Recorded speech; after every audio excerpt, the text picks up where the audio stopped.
जय गुरु जी, शुक्राना गुरु जी। ओम नमः शिवाय, शिव जी सदा सहाय। ओम नमः शिवाय, गुरु जी सदा सहाय। जय श्री कृष्णा। ओम नमो भगवते वासुदेवाय नमः।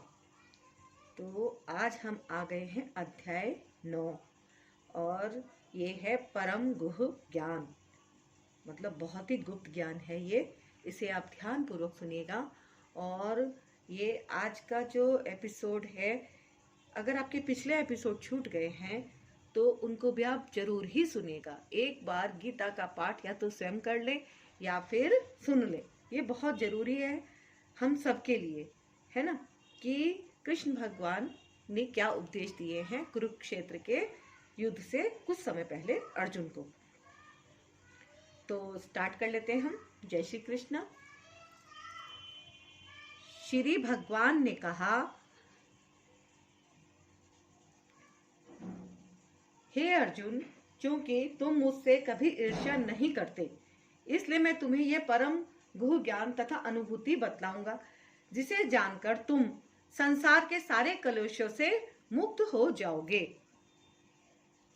अर्थात तात्पर्य यह है, ज्यों ज्यों भक्त भगवान के विषयों में अधिकाधिक सुनता है, त्यों त्यों वह आत्म प्रकाशित होता जाता है। यह श्रवण विधि श्रीमद्भागवत में इस प्रकार अनुमोदित है। भगवान के संदेश शक्तियों से पूरित होते हैं, जिनकी अनुभूति तभी होती है जब भक्त जन भगवान संबंधी कथाओं की परस्पर चर्चा करते हैं। इसे मनोधर्मियों या विद्वानों के सानिध्य से नहीं प्राप्त किया जा सकता, क्योंकि यह अनुभूत ज्ञान विज्ञान है।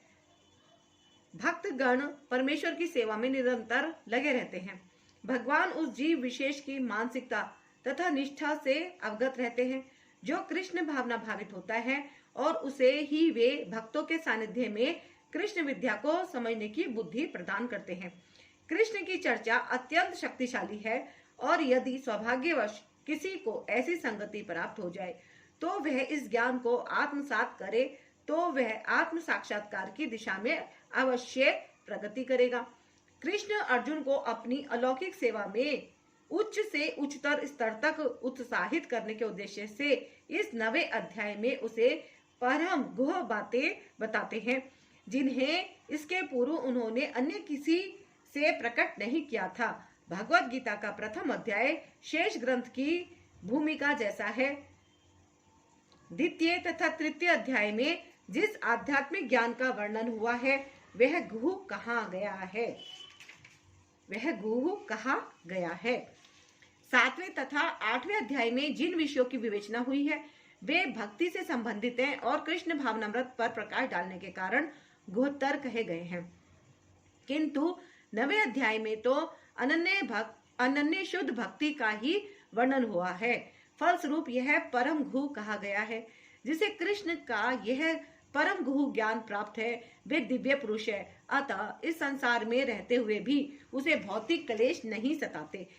भक्ति रसामृत सिंधु में कहा गया है कि जिसमें भगवान की प्रेमा भक्ति करने की उत्कृष्ट इच्छा होती है, वह भले इस जगत में बद्ध अवस्था में रहता हो, किंतु उसे मुक्त मानना चाहिए। इसी प्रकार भगवत गीता के 10वें अध्याय में हम देखेंगे कि जो भी इस प्रकार लगा रहता है, वह मुक्त पुरुष है। इस प्रथम श्लोक का विशिष्ट महत्व है। इदम ज्ञानम, यह ज्ञान शब्द शुद्ध भक्ति के घोतक हैं, जो 9 प्रकार की होती है: श्रवण, कीर्तन, स्मरण, पाद सेवन, अर्चन, वंदन, दास्य, सख्य तथा आत्मसमर्पण।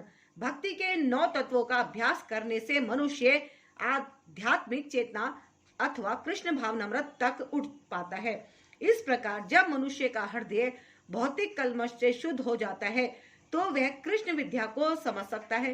केवल यह जान लेना कि जीव भौतिक नहीं है पर्याप्त नहीं होता। यह तो आत्मानुभूति का शुभारंभ हो सकता है, किंतु उस मनुष्य को शरीर के कार्यों तथा उस भक्त के आध्यात्मिक कार्यों के अंतर को समझना होगा।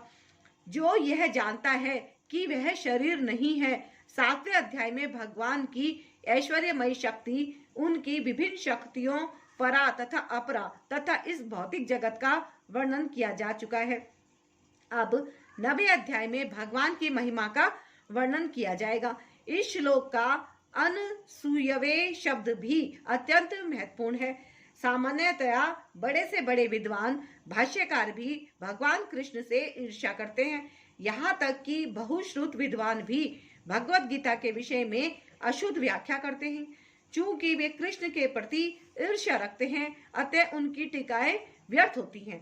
केवल कृष्ण भक्तों द्वारा की गई टीकाएं ही प्रमाणिक हैं। कोई भी ऐसा व्यक्ति जो कृष्ण के प्रति ईर्ष्यालु है, ना तो भगवत गीता की व्याख्या कर सकता है, ना पूर्ण ज्ञान प्रदान कर सकता है। जो व्यक्ति कृष्ण को जाने बिना उनके चरित्र की आलोचना करता है, वह मूर्ख है। अतः ऐसी टीकाओं से सावधान रहना चाहिए। जो व्यक्ति यह समझते हैं कि कृष्ण भगवान है और शुद्ध तथा दिव्य पुरुष है, उनके लिए यह अध्याय लाभप्रद होंगे। यह ज्ञान सब विद्याओं का राजा है, जो समस्त रहस्यों में सर्वाधिक गोपनीय है। यह परम शुद्ध है और चूंकि यह आत्मा की प्रत्यक्ष अनुभूति कराने वाला है, अतः यह धर्म का सिद्धांत है। यह अविनाशी है और अत्यंत सुखपूर्वक संपन्न किया जाता है। अर्थात तात्पर्य यह है, भगवत गीता का यह अध्याय विद्याओं का राजा राजविद्या कहलाता है, क्योंकि यह पूर्ववर्ती व्याख्यायित समस्त सिद्धांतों एवं दर्शनों का सार है। भारत के प्रमुख दार्शनिक गौतम, कणाद, कपिल, याज्ञवल्क्य, शांडिल्य तथा वैश्वानर हैं। सबसे अंत में व्यासदेव आते हैं, जो वेदांत सूत्र के लेखक हैं। अतः दर्शन या दिव्य ज्ञान के क्षेत्र में किसी प्रकार का अभाव नहीं है। अब भगवान कहते हैं कि यह 9वां अध्याय ऐसे समस्त ज्ञान का राजा है। यह वेदा अध्ययन से प्राप्त ज्ञान एवं विभिन्न दर्शनों का सार है। यह गुह्यतम है, क्योंकि गुह या दिव्य ज्ञान में आत्मा तथा शरीर के अंतर को जाना जाता है। समस्त गुह ज्ञान के इस राजा राजविद्या की पराकाष्ठा है भक्ति योग। सामान्यतया लोगों को इस गुह ज्ञान की शिक्षा नहीं मिलती, उन्हें भ्रम शिक्षा दी जाती है। जहाँ तक सामान्य शिक्षा का संबंध है, उसमें राजनीति, समाजशास्त्र, भौतिकी, रसायन शास्त्र, गणित, ज्योतिर्विज्ञान, इंजीनियरिंग आदि में मनुष्य व्यस्त रहते हैं। विश्व भर में ज्ञान के अनेक विभाग हैं और अनेक बड़े बड़े विश्वविद्यालय हैं, किंतु दुर्भाग्यवश कोई ऐसा विश्वविद्यालय या शैक्षिक संस्थान नहीं है जहां आत्मविद्या की शिक्षा दी जाती हो। फिर भी आत्मा शरीर का सबसे महत्वपूर्ण अंग है। आत्मा के बिना शरीर महत्वहीन है, तो भी लोग आत्मा की चिंता न करके जीवन की शारीरिक आवश्यकताओं को अधिक महत्व प्रदान करते हैं। भगवत गीता में द्वितीय अध्याय से ही आत्मा की महत्ता पर बल दिया गया है। प्रारंभ में ही भगवान कहते हैं कि यह शरीर नश्वर है और आत्मा अविनश्वर। यही ज्ञान का गुह अंश है। केवल यह जान लेना कि यह आत्मा शरीर से भिन्न है, यह निर्विकार, अविनाशी और नित्य है। इससे आत्मा के विषय में कोई सकारात्मक सूचना प्राप्त नहीं हो पाती। कभी कभी लोगों को यह भ्रम रहता है कि आत्मा शरीर से भिन्न है, और जब शरीर नहीं रहता या मनुष्य को शरीर से मुक्ति मिल जाती है, तो आत्मा शून्य में रहता है और निराकार बन जाता है। किंतु यह वास्तविकता नहीं है। जो आत्मा शरीर के भीतर इतना सक्रिय रहता है, वह शरीर से मुक्त होने के बाद इतना निष्क्रिय कैसे हो सकता है? यह सदैव सक्रिय रहता है। यदि यह शाश्वत है, तो यह शाश्वत सक्रिय रहता है। और वैकुंठ लोक में इसके कार्यकलाप अध्यात्म ज्ञान के गुह्यतम अंश हैं। अतः आत्मा के कार्य को यहाँ पर समस्त ज्ञान का राजा, समस्त ज्ञान का गुह्यतम अंश कहा गया है। यह ज्ञान समस्त कार्यों का शुद्धतम रूप है, जैसा कि वैदिक साहित्य में बताया गया है।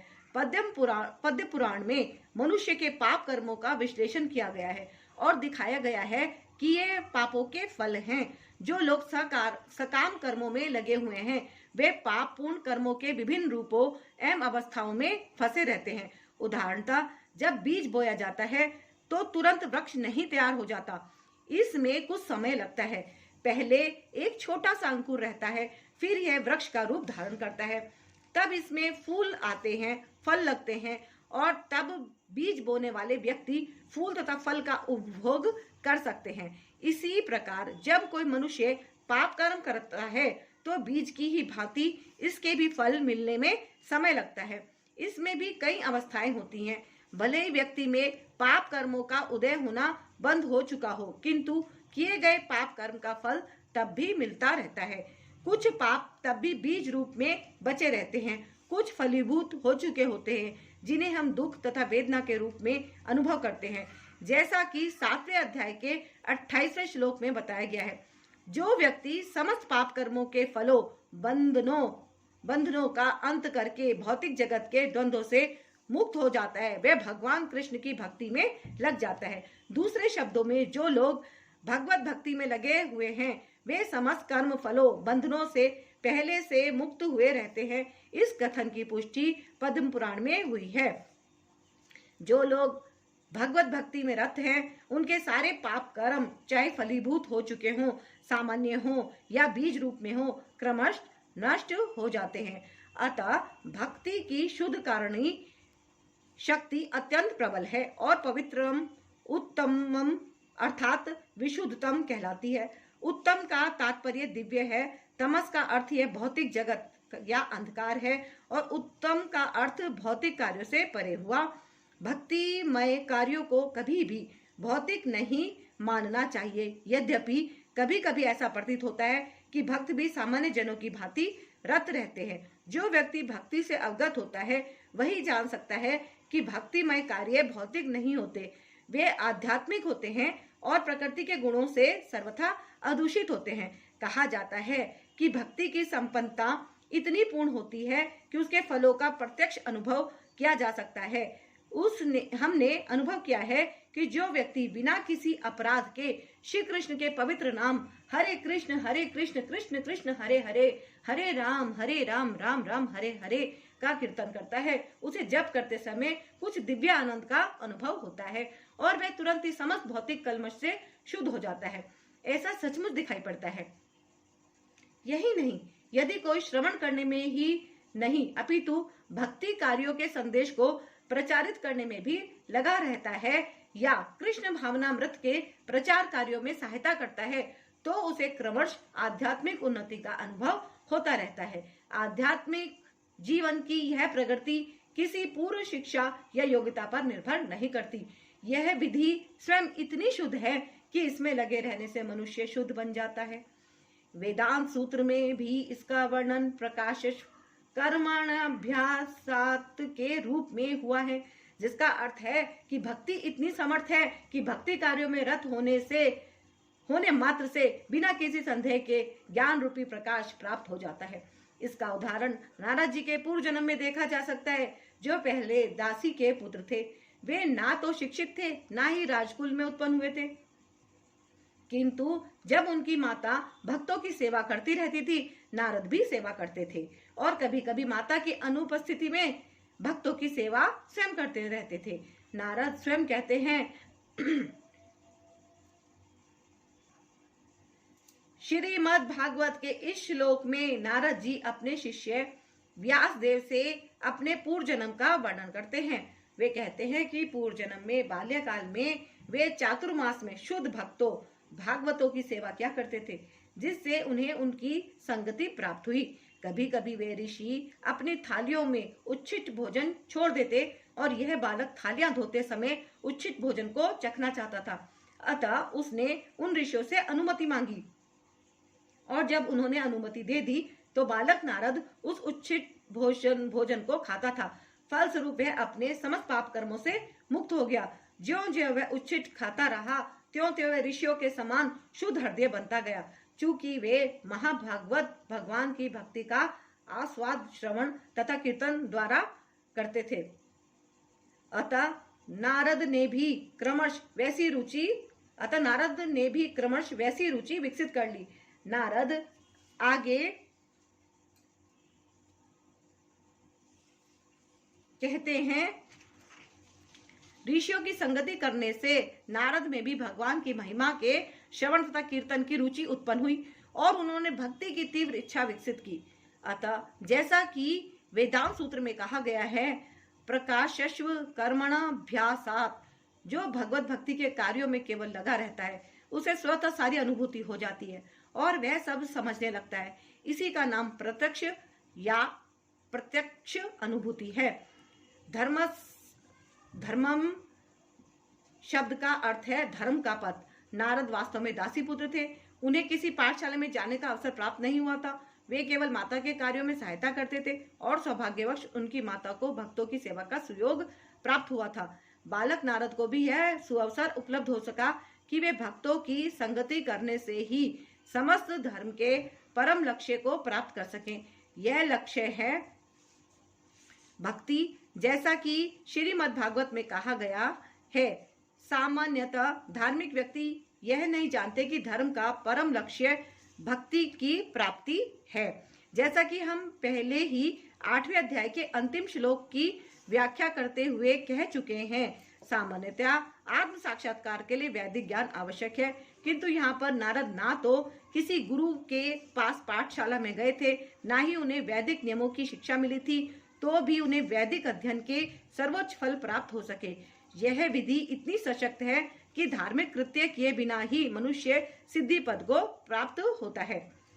यह कैसे संभव होता है, इसकी भी पुष्टि वैदिक साहित्य में मिलती है। आचार्यवान पुरुषो वेद, महान आचार्यों के संसर्ग में रहकर मनुष्य आत्म साक्षात्कार के लिए आवश्यक समस्त ज्ञान से अवगत हो जाता है, भले ही वह अशिक्षित हो या उसने वेदों का अध्ययन ना किया हो। भक्ति योग अत्यंत सुखकर होता है। ऐसा क्यों? क्योंकि भक्ति में श्रवणम कीर्तनम विष्णु रहता है, जिससे मनुष्य भगवान की महिमा के कीर्तन को सुन सकता है या प्रामाणिक आचार्यों द्वारा दिए गए दिव्य ज्ञान के दार्शनिक भाषण सुन सकता है। मनुष्य केवल बैठे रहकर सीख सकता है। ईश्वर को अर्पित अच्छे स्वादिष्ट भोजन का उच्छिष्ट खा सकता है। प्रत्येक दशा में भक्ति सुखमय है। मनुष्य गरीबी की हालत में भी भक्ति कर सकता है। भगवान कहते हैं, पत्रम पुष्पम फलम तोयम। वे भक्त से हर प्रकार की भेंट लेने को तैयार रहते हैं, चाहे पत्र हो, पुष्प हो, फल हो या थोड़ा सा जल। जो कुछ भी संसार के किसी भी कोने में उपलब्ध हो या किसी व्यक्ति द्वारा उसकी सामाजिक स्थिति पर विचार किए बिना अर्पित किए जाने पर भगवान को वह स्वीकार है, यदि उसे प्रेम पूर्वक चढ़ाया जाए। इतिहास में ऐसे अनेक उदाहरण प्राप्त हैं। भगवान के चरण कमलों पर चढ़े तुलसी दल का आस्वादन करके सनत कुमार जैसे मुनि महान भक्त बन गए। अतः भक्ति योग अति उत्तम है और इसे प्रसन्न मुद्रा में संपन्न किया जा सकता है। भगवान को तो वह प्रेम प्रिय है जिससे उन्हें वस्तुएं अर्पित की जाती हैं। यहाँ पर कहा गया है कि भक्ति शाश्वत है। यह वैसी नहीं है जैसा कि मायावादी चिंतक साधिकार कहते हैं। यद्यपि वे कभी कभी भक्ति करते हैं, किंतु उनकी यह भावना रहती है कि जब तक मुक्ति न मिल जाए तब तक उन्हें भक्ति करते रहना चाहिए, किंतु अंत में जब वे मुक्त हो जाएंगे तो ईश्वर से उनका तादात्म्य हो जाएगा। इस प्रकार की अस्थायी सीमित स्वार्थमय भक्ति शुद्ध भक्ति नहीं मानी जा सकती। वास्तविक भक्ति तो मुक्ति के बाद भी बनी रहती है। जब भक्त भगवत धाम को जाता है तो वहां भी वह भगवान की सेवा में रत हो जाता है। वह भगवान से तदाकार नहीं होना चाहता, जैसा कि भगवत गीता में देखा जाएगा। वास्तविक भक्ति मुक्ति के बाद प्रारंभ होती है। मुक्त होने पर जब मनुष्य ब्रह्म पद पर स्थित होता है, ब्रह्मभूत, तो उसकी भक्ति प्रारंभ होती है। कोई भी मनुष्य कर्म योग, ज्ञान योग, अष्टांग योग या अन्य योग करके भगवान को नहीं समझ सकता। इन योग विधियों से भक्ति योग की दिशा में किंचित प्रगति हो सकती है, किंतु भक्ति अवस्था को प्राप्त हुए बिना कोई भगवान को समझ नहीं पाता। श्रीमद् भागवत में इसकी भी पुष्टि हुई है कि जब मनुष्य भक्ति योग संपन्न करके विशेष रूप से किसी महात्मा से श्रीमद् भागवत या भागवत गीता सुनकर शुद्ध हो जाता है, तो वह कृष्ण विद्या या तत्व ज्ञान को समझ सकता है एवं प्रसन्न मनसो भगवत भक्ति योगता। जब मनुष्य का हृदय समस्त व्यर्थ की बातों से रहित हो जाता है तो वह समझ सकता है कि ईश्वर क्या है। इस प्रकार भक्ति योग या कृष्ण भावनामृत समस्त विद्याओं का राजा और समस्त गुह ज्ञान का राजा है। यह धर्म का शुद्धतम रूप है और इसे बिना कठिनाई के सुख पूर्वक संपन्न किया जा सकता है। अतः मनुष्य को चाहिए कि इसे ग्रहण करे। हे परंतप, जो लोग भक्ति में श्रद्धा नहीं रखते वे मुझे प्राप्त नहीं कर पाते, अतः वे इस भौतिक जगत में जन्म मृत्यु के मार्ग पर वापस आते रहते हैं।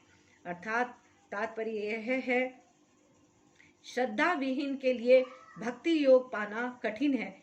यही इस श्लोक का तात्पर्य है। श्रद्धा तो भक्तों की संगति से उत्पन्न की जाती है।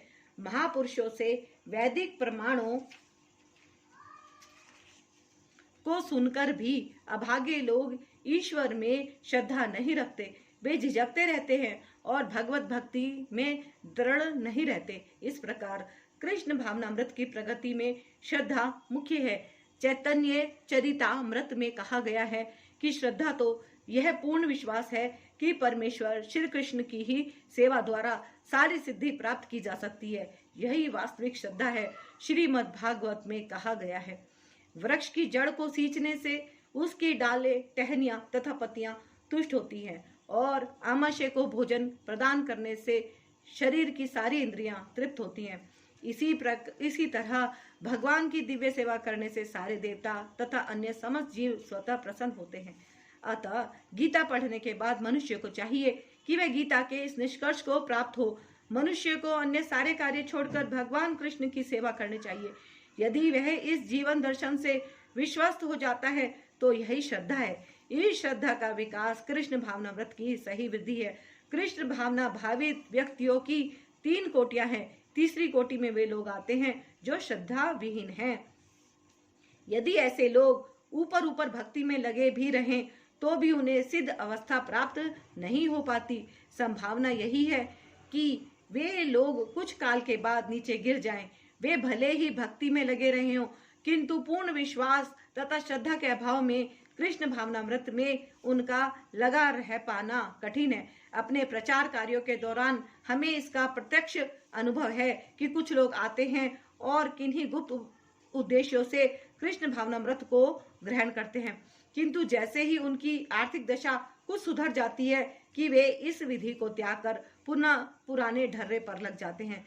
कृष्ण भावनामृत में केवल श्रद्धा के द्वारा ही प्रगति की जा सकती है। जहाँ तक श्रद्धा की बात है, जो व्यक्ति भक्ति साहित्य में निपुण है और जिसने दृढ़ श्रद्धा की अवस्था प्राप्त कर ली है, वह कृष्ण भावनामृत का प्रथम कोटि का व्यक्ति कहलाता है। दूसरी कोटि में वे व्यक्ति आते हैं जिन्हें भक्ति शास्त्रों का ज्ञान नहीं है, किंतु स्वतः ही उनकी दृढ़ श्रद्धा है कि कृष्ण भक्ति सर्वश्रेष्ठ मार्ग है, अतः वे इसे ग्रहण करते हैं। इस प्रकार वे तृतीय कोटि के उन लोगों से श्रेष्ठतर हैं जिन्हें ना तो शास्त्रों का पूर्णतया ज्ञान है और न श्रद्धा ही है, अपितु संगति तथा सरलता के द्वारा वे उसका पालन करते हैं। तृतीय कोटि के व्यक्ति कृष्ण भावनामृत में गुमराह हो सकते हैं, किंतु द्वितीय कोटि के व्यक्ति गुमराह नहीं होते। प्रथम कोटि के लोगों के गुमराह होने का प्रश्न ही नहीं उठता। प्रथम कोटि के व्यक्ति निश्चित रूप से प्रगति करके अंत में अभिष्ट फल प्राप्त करते हैं। तृतीय कोटि के व्यक्ति को यह श्रद्धा तो रहती है कि कृष्ण की भक्ति उत्तम होती है, किंतु भागवत तथा गीता जैसे शास्त्रों से उसे कृष्ण का पर्याप्त ज्ञान प्राप्त नहीं हो पाता। कभी कभी इस तृतीय कोटि के व्यक्तियों की प्रवृत्ति कर्म योग तथा ज्ञान योग की ओर रहती है और कभी कभी वे विचलित होते रहते हैं, किंतु ज्यों ही उनसे ज्ञान तथा कर्म योग का संदूषण निकल जाता है, वे कृष्ण भावनामृत की द्वितीय कोटि या प्रथम कोटि में प्रविष्ट होते हैं। कृष्ण के प्रति श्रद्धा भी 3 अवस्थाओं में विभाजित है और श्रीमद् भागवत में इनका वर्णन है। कृष्ण के प्रति श्रद्धा भी 3 अवस्थाओं में विभाजित है और श्रीमद् भागवत में इनका वर्णन है। भागवत के 11वें स्कंध में प्रथम, द्वितीय तथा तृतीय कोटि की आस्तिकता का भी वर्णन हुआ है। जो लोग कृष्ण के विषय में तथा भक्ति की श्रेष्ठता को सुनकर भी श्रद्धा नहीं रखते और यह सोचते हैं कि यह मात्र प्रशंसा है, उन्हें यह मार्ग अत्यधिक कठिन जान पड़ता है। भले ही वे ऊपर से भक्ति में रत क्यों न हो, उन्हें सिद्धि प्राप्त होने की बहुत कम आशा है। इस प्रकार भक्ति करने के लिए श्रद्धा परम आवश्यक है। यह संपूर्ण जगत मेरे अव्यक्त रूप द्वारा व्याप्त है। समस्त जीव मुझ में है किंतु मैं उनमें नहीं हूँ। अर्थात तात्पर्य यह है, भगवान की अनुभूति स्थूल इंद्रियों से नहीं हो पाती। कहा गया है कि भगवान श्री कृष्ण के नाम, यश, लीलाओं आदि को भौतिक इंद्रियों से नहीं समझा जा सकता। जो समुचित निर्देशन में भक्ति में लगा रहता है उसे ही भगवान का साक्षात्कार हो पाता है। ब्रह्म संहिता में कहा गया है, यदि किसी ने भगवान के प्रति दिव्य प्रेमाभिरुचि उत्पन्न कर ली है तो वह सदैव अपने भीतर तथा बाहर भगवान गोविंद को देख सकता है। इस प्रकार वे सामान्य जनों के लिए दृश्य नहीं है। यहाँ पर कहा गया है कि यद्यपि भगवान सर्वव्यापी हैं और सर्वत्र उपस्थित रहते हैं किंतु वे भौतिक इंद्रियों द्वारा अनुभव गम्य नहीं है। इसका संकेत अव्यक्त मूर्तिना शब्द द्वारा हुआ है। भले ही हम उन्हें ना देख सकें किंतु वास्तविकता तो यह है कि उन्हीं पर सब कुछ आश्रित है। जैसा कि 7वें अध्याय में बताया जा चुका है कि संपूर्ण दृश्य जगत उनकी दो विधियों शक्तियों, परा या आध्यात्मिक शक्ति तथा अपरा या भौतिक शक्ति का संयोग मात्र है। जिस प्रकार सूर्य प्रकाश संपूर्ण ब्रह्मांड में फैला रहता है उसी प्रकार भगवान की शक्ति संपूर्ण सृष्टि में फैली है और सारी वस्तुएं उसी शक्ति पर टिकी है। फिर भी किसी को इस निष्कर्ष पर नहीं पहुंचना चाहिए कि सर्वत्र फैले रहने के कारण भगवान ने अपनी व्यक्तिगत सत्ता खो दी है। ऐसे तर्क का निराकरण करने के लिए ही भगवान कहते हैं, मैं सर्वत्र हूँ और प्रत्येक वस्तु मुझ में है, तो भी मैं पृथक हूँ। उदाहरणतः राजा किसी सरकार का अध्यक्ष होता है और सरकार उसकी शक्ति का प्रकटय होती है। विभिन्न सरकारी विभाग राजा की शक्ति के अतिरिक्त और कुछ नहीं होते और प्रत्येक विभाग राजा की क्षमता पर निर्भर रहता है, तो भी राजा से यह आशा नहीं की जाती कि वह प्रत्येक विभाग में स्वयं उपस्थित हो। यह एक मोटा सा उदाहरण दिया गया है। इसी प्रकार हम जितने स्वरूप देखते हैं और जितनी भी वस्तुएं इस लोक में तथा परलोक में विद्यमान हैं, वे सब भगवान की शक्ति पर आश्रित हैं। सृष्टि की उत्पत्ति भगवान की विभिन्न शक्तियों के विस्तार से होती है और जैसा कि भगवत गीता में कहा गया है, वे अपने साकार रूप के कारण अपनी विभिन्न शक्तियों के विस्तार से सर्वत्र विद्यमान हैं। तथापि मेरे द्वारा उत्पन्न सारी वस्तुएं मुझ में स्थित नहीं रहती। जरा मेरे योग ऐश्वर्य को देखो। यद्यपि मैं समस्त जीवों का पालक भरता हूँ और सर्वत्र व्याप्त हूँ, लेकिन मैं इस विराट अभिव्यक्ति का अंश नहीं हूँ, क्योंकि मैं सृष्टि का कारण स्वरूप हूँ। अर्थात तात्पर्य यह है, भगवान का कथन है कि सब कुछ उन्हीं पर आश्रित है। इसका अन्य अर्थ नहीं लगाना चाहिए। भगवान इस भौतिक जगत के पालन तथा निर्वाह के लिए प्रत्यक्ष रूप से उत्तरदायी नहीं है। कभी कभी हम एटलस, एक रोमन देवता को अपने कंधों पर गोला उठाए देखते हैं। वह अत्यंत थका लगता है और इस विशाल पृथ्वी लोक को धारण किए रहता है। हमें किसी ऐसे चित्र को मन में नहीं लाना चाहिए जिसमें कृष्ण इस सृजित ब्रह्मांड को धारण किए हुए हों। उनका कहना है कि यद्यपि सारी वस्तुएं उन पर टिकी हैं किंतु वे पृथक रहते हैं।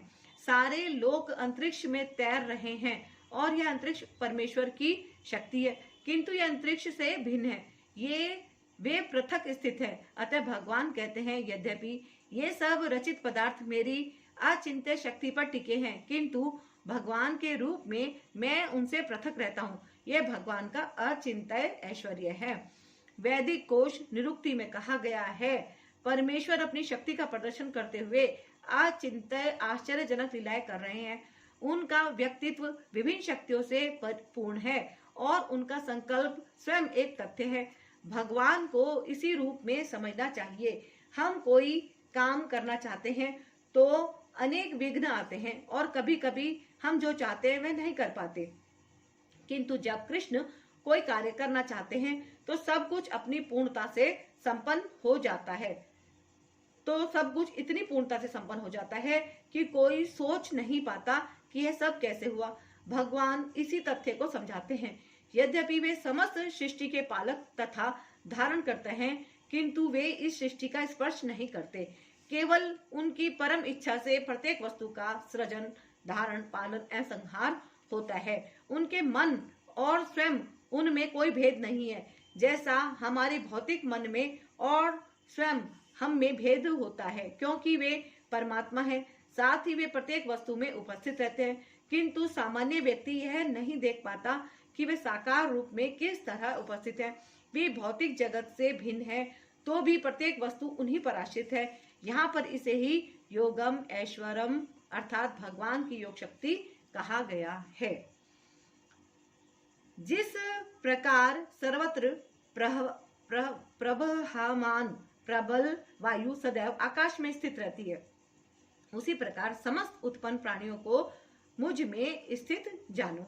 अर्थात तात्पर्य यह है, सामान्य जन के लिए समझ पाना कठिन है कि इतनी विशाल सृष्टि भगवान पर किस प्रकार आश्रित है, किंतु भगवान उदाहरण प्रस्तुत करते हैं जिससे हमें समझने में सहायता मिले।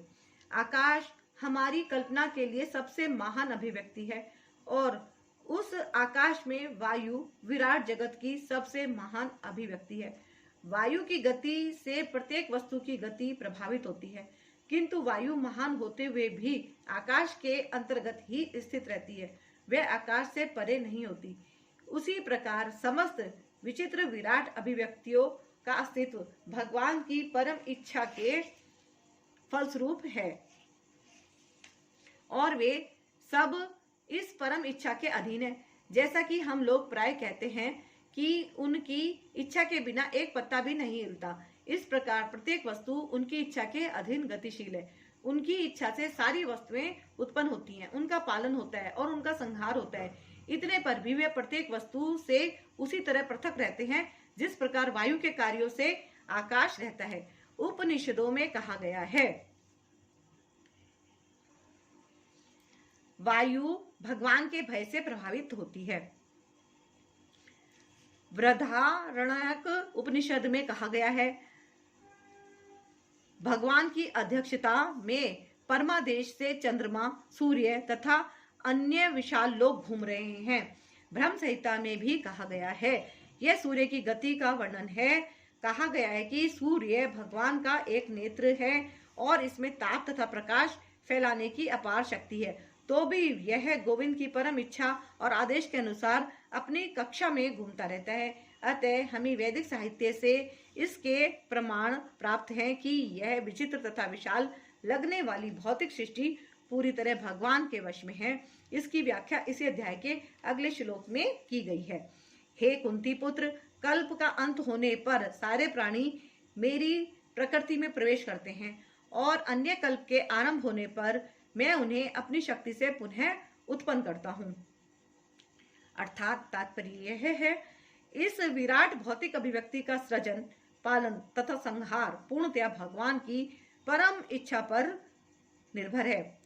कल्पक्षय का अर्थ है ब्रह्मा की मृत्यु होने पर ब्रह्मा 100 वर्ष जीवित रहते हैं और उनका एक दिन हमारे 4 अरब 30 करोड़ वर्षों के तुल्य है। रात्रि भी इतने ही वर्षों की होती है। ब्रह्मा के एक महीने में ऐसे 30 दिन तथा 30 रातें होती हैं और उनके एक वर्ष में ऐसे 12 महीने होते हैं। ऐसे 100 वर्षों के बाद जब ब्रह्मा की मृत्यु होती है तो प्रलय हो जाता है, जिसका अर्थ है कि भगवान द्वारा प्रकट शक्ति पुनः सिमटकर उन्हीं में चली जाती है। पुनः जब विराट जगत को प्रकट करने की आवश्यकता होती है तो उनकी इच्छा से सृष्टि उत्पन्न होती है। एकोहम बहु श्याम, यद्यपि मैं अकेला हूँ किंतु मैं अनेक हो जाऊंगा, यह वैदिक सूक्ति है। वे इस भौतिक शक्ति में अपना विस्तार करते हैं और सारी विराट अभिव्यक्ति पुनः घटित हो जाती है। संपूर्ण विराट जगत मेरे अधीन है, यह मेरी इच्छा से बारंबार स्वतः प्रकट होता रहता है और मेरी इच्छा से अंत में विनिष्ट होता है। अर्थात तात्पर्य यह है, यह भौतिक जगत भगवान की अपरा शक्ति की अभिव्यक्ति है। इसकी व्याख्या कई बार की जा चुकी है। सृष्टि के समय यह शक्ति महतत्व के रूप में प्रकट होती है, जिसमें भगवान अपने प्रथम पुरुष अवतार महाविष्णु के रूप में प्रवेश कर जाते हैं।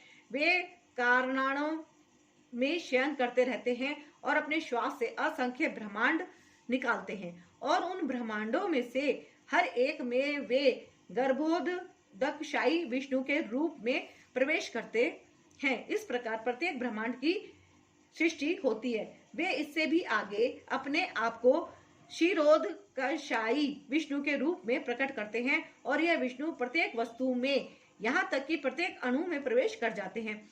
इसी तथ्य की व्याख्या यहाँ हुई है। भगवान प्रत्येक वस्तु में प्रवेश करते हैं। जहाँ तक जीवात्माओं का संबंध है, वे इस भौतिक प्रकृति में गर्भस्थ किए जाते हैं और वे अपने अपने पूर्व कर्मों के अनुसार विभिन्न योनियां ग्रहण करते हैं। इस प्रकार इस भौतिक जगत के कार्यकलाप प्रारंभ होते हैं। विभिन्न जीव योनियों के कार्यकलाप सृष्टि के समय से ही प्रारंभ हो जाते हैं। ऐसा नहीं है कि ये योनियां क्रमश विकसित होती हैं। सारी की सारी योनियां ब्रह्मांड की सृष्टि के साथ ही उत्पन्न होती हैं। मनुष्य, पशु, पक्षी ये सभी एक साथ उत्पन्न होते हैं, क्योंकि पूर्व प्रलय के समय जीवों की जो जो इच्छाएं थी वे पुनः प्रकट होती हैं। इसका स्पष्ट संकेत अवश्यम शब्द से मिलता है कि जीवों को इस प्रक्रिया से कोई सरोकार नहीं रहता। पूर्व सृष्टि में वे जिस जिस अवस्था में थे वे उस अवस्था में पुनः प्रकट हो जाते हैं और यह सब भगवान की इच्छा से ही संपन्न होता है। यही भगवान की अचिंत्य शक्ति है। विभिन्न योनियों को उत्पन्न करने के बाद भगवान का उनसे कोई नाता नहीं रह जाता। यह सृष्टि विभिन्न जीवों की रुचियों को पूरा करने के उद्देश्य से की जाती है, अतः भगवान इसमें किसी तरह से बद्ध नहीं होते हैं। हे धनंजय, ये सारे कर्म मुझे नहीं बांध पाते हैं। मैं उदासीन की भांति इन सारे भौतिक कर्मों से सदैव विरक्त रहता हूँ। अर्थात तात्पर्य यह है, इस प्रसंग में यह नहीं सोच लेना चाहिए कि भगवान के पास कोई काम नहीं है। वे अपने वैकुंठ लोक में सदैव व्यस्त रहते हैं। ब्रह्म संहिता में कहा गया है, वे सतता दिव्य आनंदमय आध्यात्मिक कार्यों में रत रहते हैं, किंतु इन भौतिक कार्यों से उनका कोई सरोकार नहीं रहता। सारे भौतिक कार्य उनकी विभिन्न शक्तियों द्वारा संपन्न होते रहते हैं। वे सदा ही इस सृष्टि के भौतिक कार्यों के प्रति उदासीन रहते हैं। इस उदासीनता को ही यहाँ पर उदासीनवत कहा गया है। यद्यपि छोटे से छोटे भौतिक कार्य पर उनका नियंत्रण रहता है, किंतु वे उदासीनवत स्थित रहते हैं। यहाँ पर उच्च न्यायालय के न्यायाधीश का उदाहरण दिया जा सकता है, जो अपने आसन पर बैठा रहता है। उसके आदेश से अनेक तरह की बातें घटती रहती हैं। किसी को फांसी दी जाती है, किसी को कारावास की सजा मिलती है, तो किसी को प्रचुर धनराशि मिलती है, तो भी वह उदासीन रहता है। उसे इस हानि लाभ से कुछ भी लेना देना नहीं रहता। इसी प्रकार भगवान भी सदैव उदासीन रहते हैं, यद्यपि प्रत्येक कार्य में उनका हाथ रहता है। वेदांत सूत्र में यह कहा गया है, वैषम्य घृणये न। वे इस जगत के द्वंद्वों में स्थित नहीं है। यह कहा गया है, वेदांत सूत्र में यह कहा गया है, वैषम्य न घृणये न। वे इस जगत के द्वंद्वों में स्थित नहीं है, वे इन द्वंद्वों से अतीत है। ना ही इस जगत की सृष्टि तथा प्रलय में ही उनकी आसक्ति रहती है। सारे जीव अपने पूर्व कर्मों के अनुसार विभिन्न योनियां ग्रहण करते रहते हैं और भगवान इसमें कोई व्यवधान नहीं डालते। हे कुंती पुत्र, यह भौतिक प्रकृति मेरी शक्तियों में से एक है और मेरी अध्यक्षता में कार्य करती है, जिससे सारे चर अथवा अचर प्राणी उत्पन्न होते हैं। इसके शासन में यह जगत बारंबार सृजित और विनिष्ट होता रहता है। अर्थात तात्पर्य यह है, यहाँ यह स्पष्ट कहा गया है कि यद्यपि परमेश्वर इस जगत के समस्त कार्यों से पृथक रहते हैं, किंतु इसके परम अध्यक्ष निर्देशक वही बने रहते हैं। परमेश्वर परम इच्छामय है और इस भौतिक जगत के आधार भूमि स्वरूप है, किंतु इसकी सभी व्यवस्था प्रकृति द्वारा की जाती है। भगवत गीता में श्री कृष्ण यह कहते हैं, मैं विभिन्न योनियों और रूपों वाले जीवों का पिता हूँ। जिस तरह पिता बालक उत्पन्न करने के लिए माता के गर्भ में वीर्य स्थापित करता है, उसी प्रकार परमेश्वर अपनी चितवन मात्रा चितवन मात्र से प्रकृति के गर्भ में जीवों को प्रविष्ट करते हैं और वे अपनी अंतिम इच्छाओं तथा कर्मों के अनुसार विभिन्न रूपों तथा योनियों में प्रकट होते हैं। अतः भगवान इस जगत से प्रत्यक्ष रूप में आसक्त नहीं होते, वे प्रकृति पर दृष्टिपात करते हैं। इस तरह प्रकृति क्रियाशील हो उठती है और तुरंत ही सारी वस्तुएं उत्पन्न हो जाती हैं। चूंकि वे प्रकृति पर दृष्टिपात करते हैं, इसलिए परमेश्वर की ओर से तो निसंदेह क्रिया होती है, किंतु भौतिक जगत के प्राकट्य से उन्हें कुछ लेना देना नहीं रहता। स्मृति में एक उदाहरण मिला है जो इस प्रकार है। जब किसी व्यक्ति के समक्ष फूल होता है तो उसे उसकी सुगंध मिलती रहती है, किंतु फूल तथा सुगंधी एक दूसरे से विलग रहते हैं। ऐसा ही संबंध भौतिक जगत तथा भगवान के बीच भी है। वस्तुतः भगवान को इस जगत से कोई प्रयोजन नहीं रहता, किंतु वे ही इसे अपने दृष्टिपात से उत्पन्न तथा व्यवस्थित करते हैं। सारांश के रूप में हम कह सकते हैं कि परमेश्वर की अध्यक्षता के बिना प्रकृति कुछ भी नहीं कर सकती, तो भी भगवान समस्त कार्यों से पृथक रहते हैं। जब मैं मनुष्य रूप में अवतरित होता हूँ तो मूर्ख मेरा उपहास करते हैं, वे मुझे परमेश्वर के दिव्य स्वभाव को नहीं जानते। जब मैं मनुष्य रूप में अवतरित होता हूँ तो मूर्ख मेरा उपहास करते हैं, वे मुझ परमेश्वर के दिव्य स्वभाव को नहीं जानते। अर्थात तात्पर्य यह है, इस अध्याय के पूर्ववर्ती श्लोकों से यह स्पष्ट है कि यद्यपि भगवान मनुष्य रूप में प्रकट होते हैं, किंतु वे सामान्य व्यक्ति नहीं होते। जो भगवान सारे विराट जगत का सृजन, पालन तथा संहार करता हो, वह मनुष्य नहीं हो सकता। तो भी ऐसे अनेक मूर्ख हैं जो कृष्ण को एक शक्तिशाली पुरुष के अतिरिक्त और कुछ नहीं मानते। वस्तुतः वे आदि परम पुरुष हैं, जैसे कि ब्रह्म संहिता में प्रमाण स्वरूप कहा गया है। ईश्वर परम कृष्ण, वे परम ईश्वर हैं। ईश्वर या नियंता अनेक हैं और वे एक दूसरे से बढ़कर प्रतीत होते हैं। भौतिक जगत में सामान्य प्रबंध कार्यों का कोई ना कोई निर्देशक होता है, जिसके ऊपर एक सचिव होता है, फिर उसके ऊपर मंत्री तथा उससे भी ऊपर राष्ट्रपति होता है। इनमें से हर एक नियंत्रक होता है, किंतु एक दूसरे के द्वारा नियंत्रित होता है। ब्रह्म संहिता में कहा गया है कि कृष्ण परम नियंता हैं। निसंदेह भौतिक जगत तथा वैकुंठ लोक दोनों में ही कई कई निर्देशक होते हैं, किंतु कृष्ण परम नियंता हैं तथा उनका शरीर सच्चिदानंद रूप अर्थात अभौतिक होता है। पिछले श्लोकों में जिन अद्भुत कार्यकलापों का वर्णन हुआ है, वे भौतिक शरीर द्वारा संपन्न नहीं हो सकते। कृष्ण का शरीर सच्चिदानंद रूप है, यद्यपि वे सामान्य व्यक्ति नहीं है, किंतु मूर्ख लोग उनका उपहास करते हैं और उन्हें मनुष्य मानते हैं।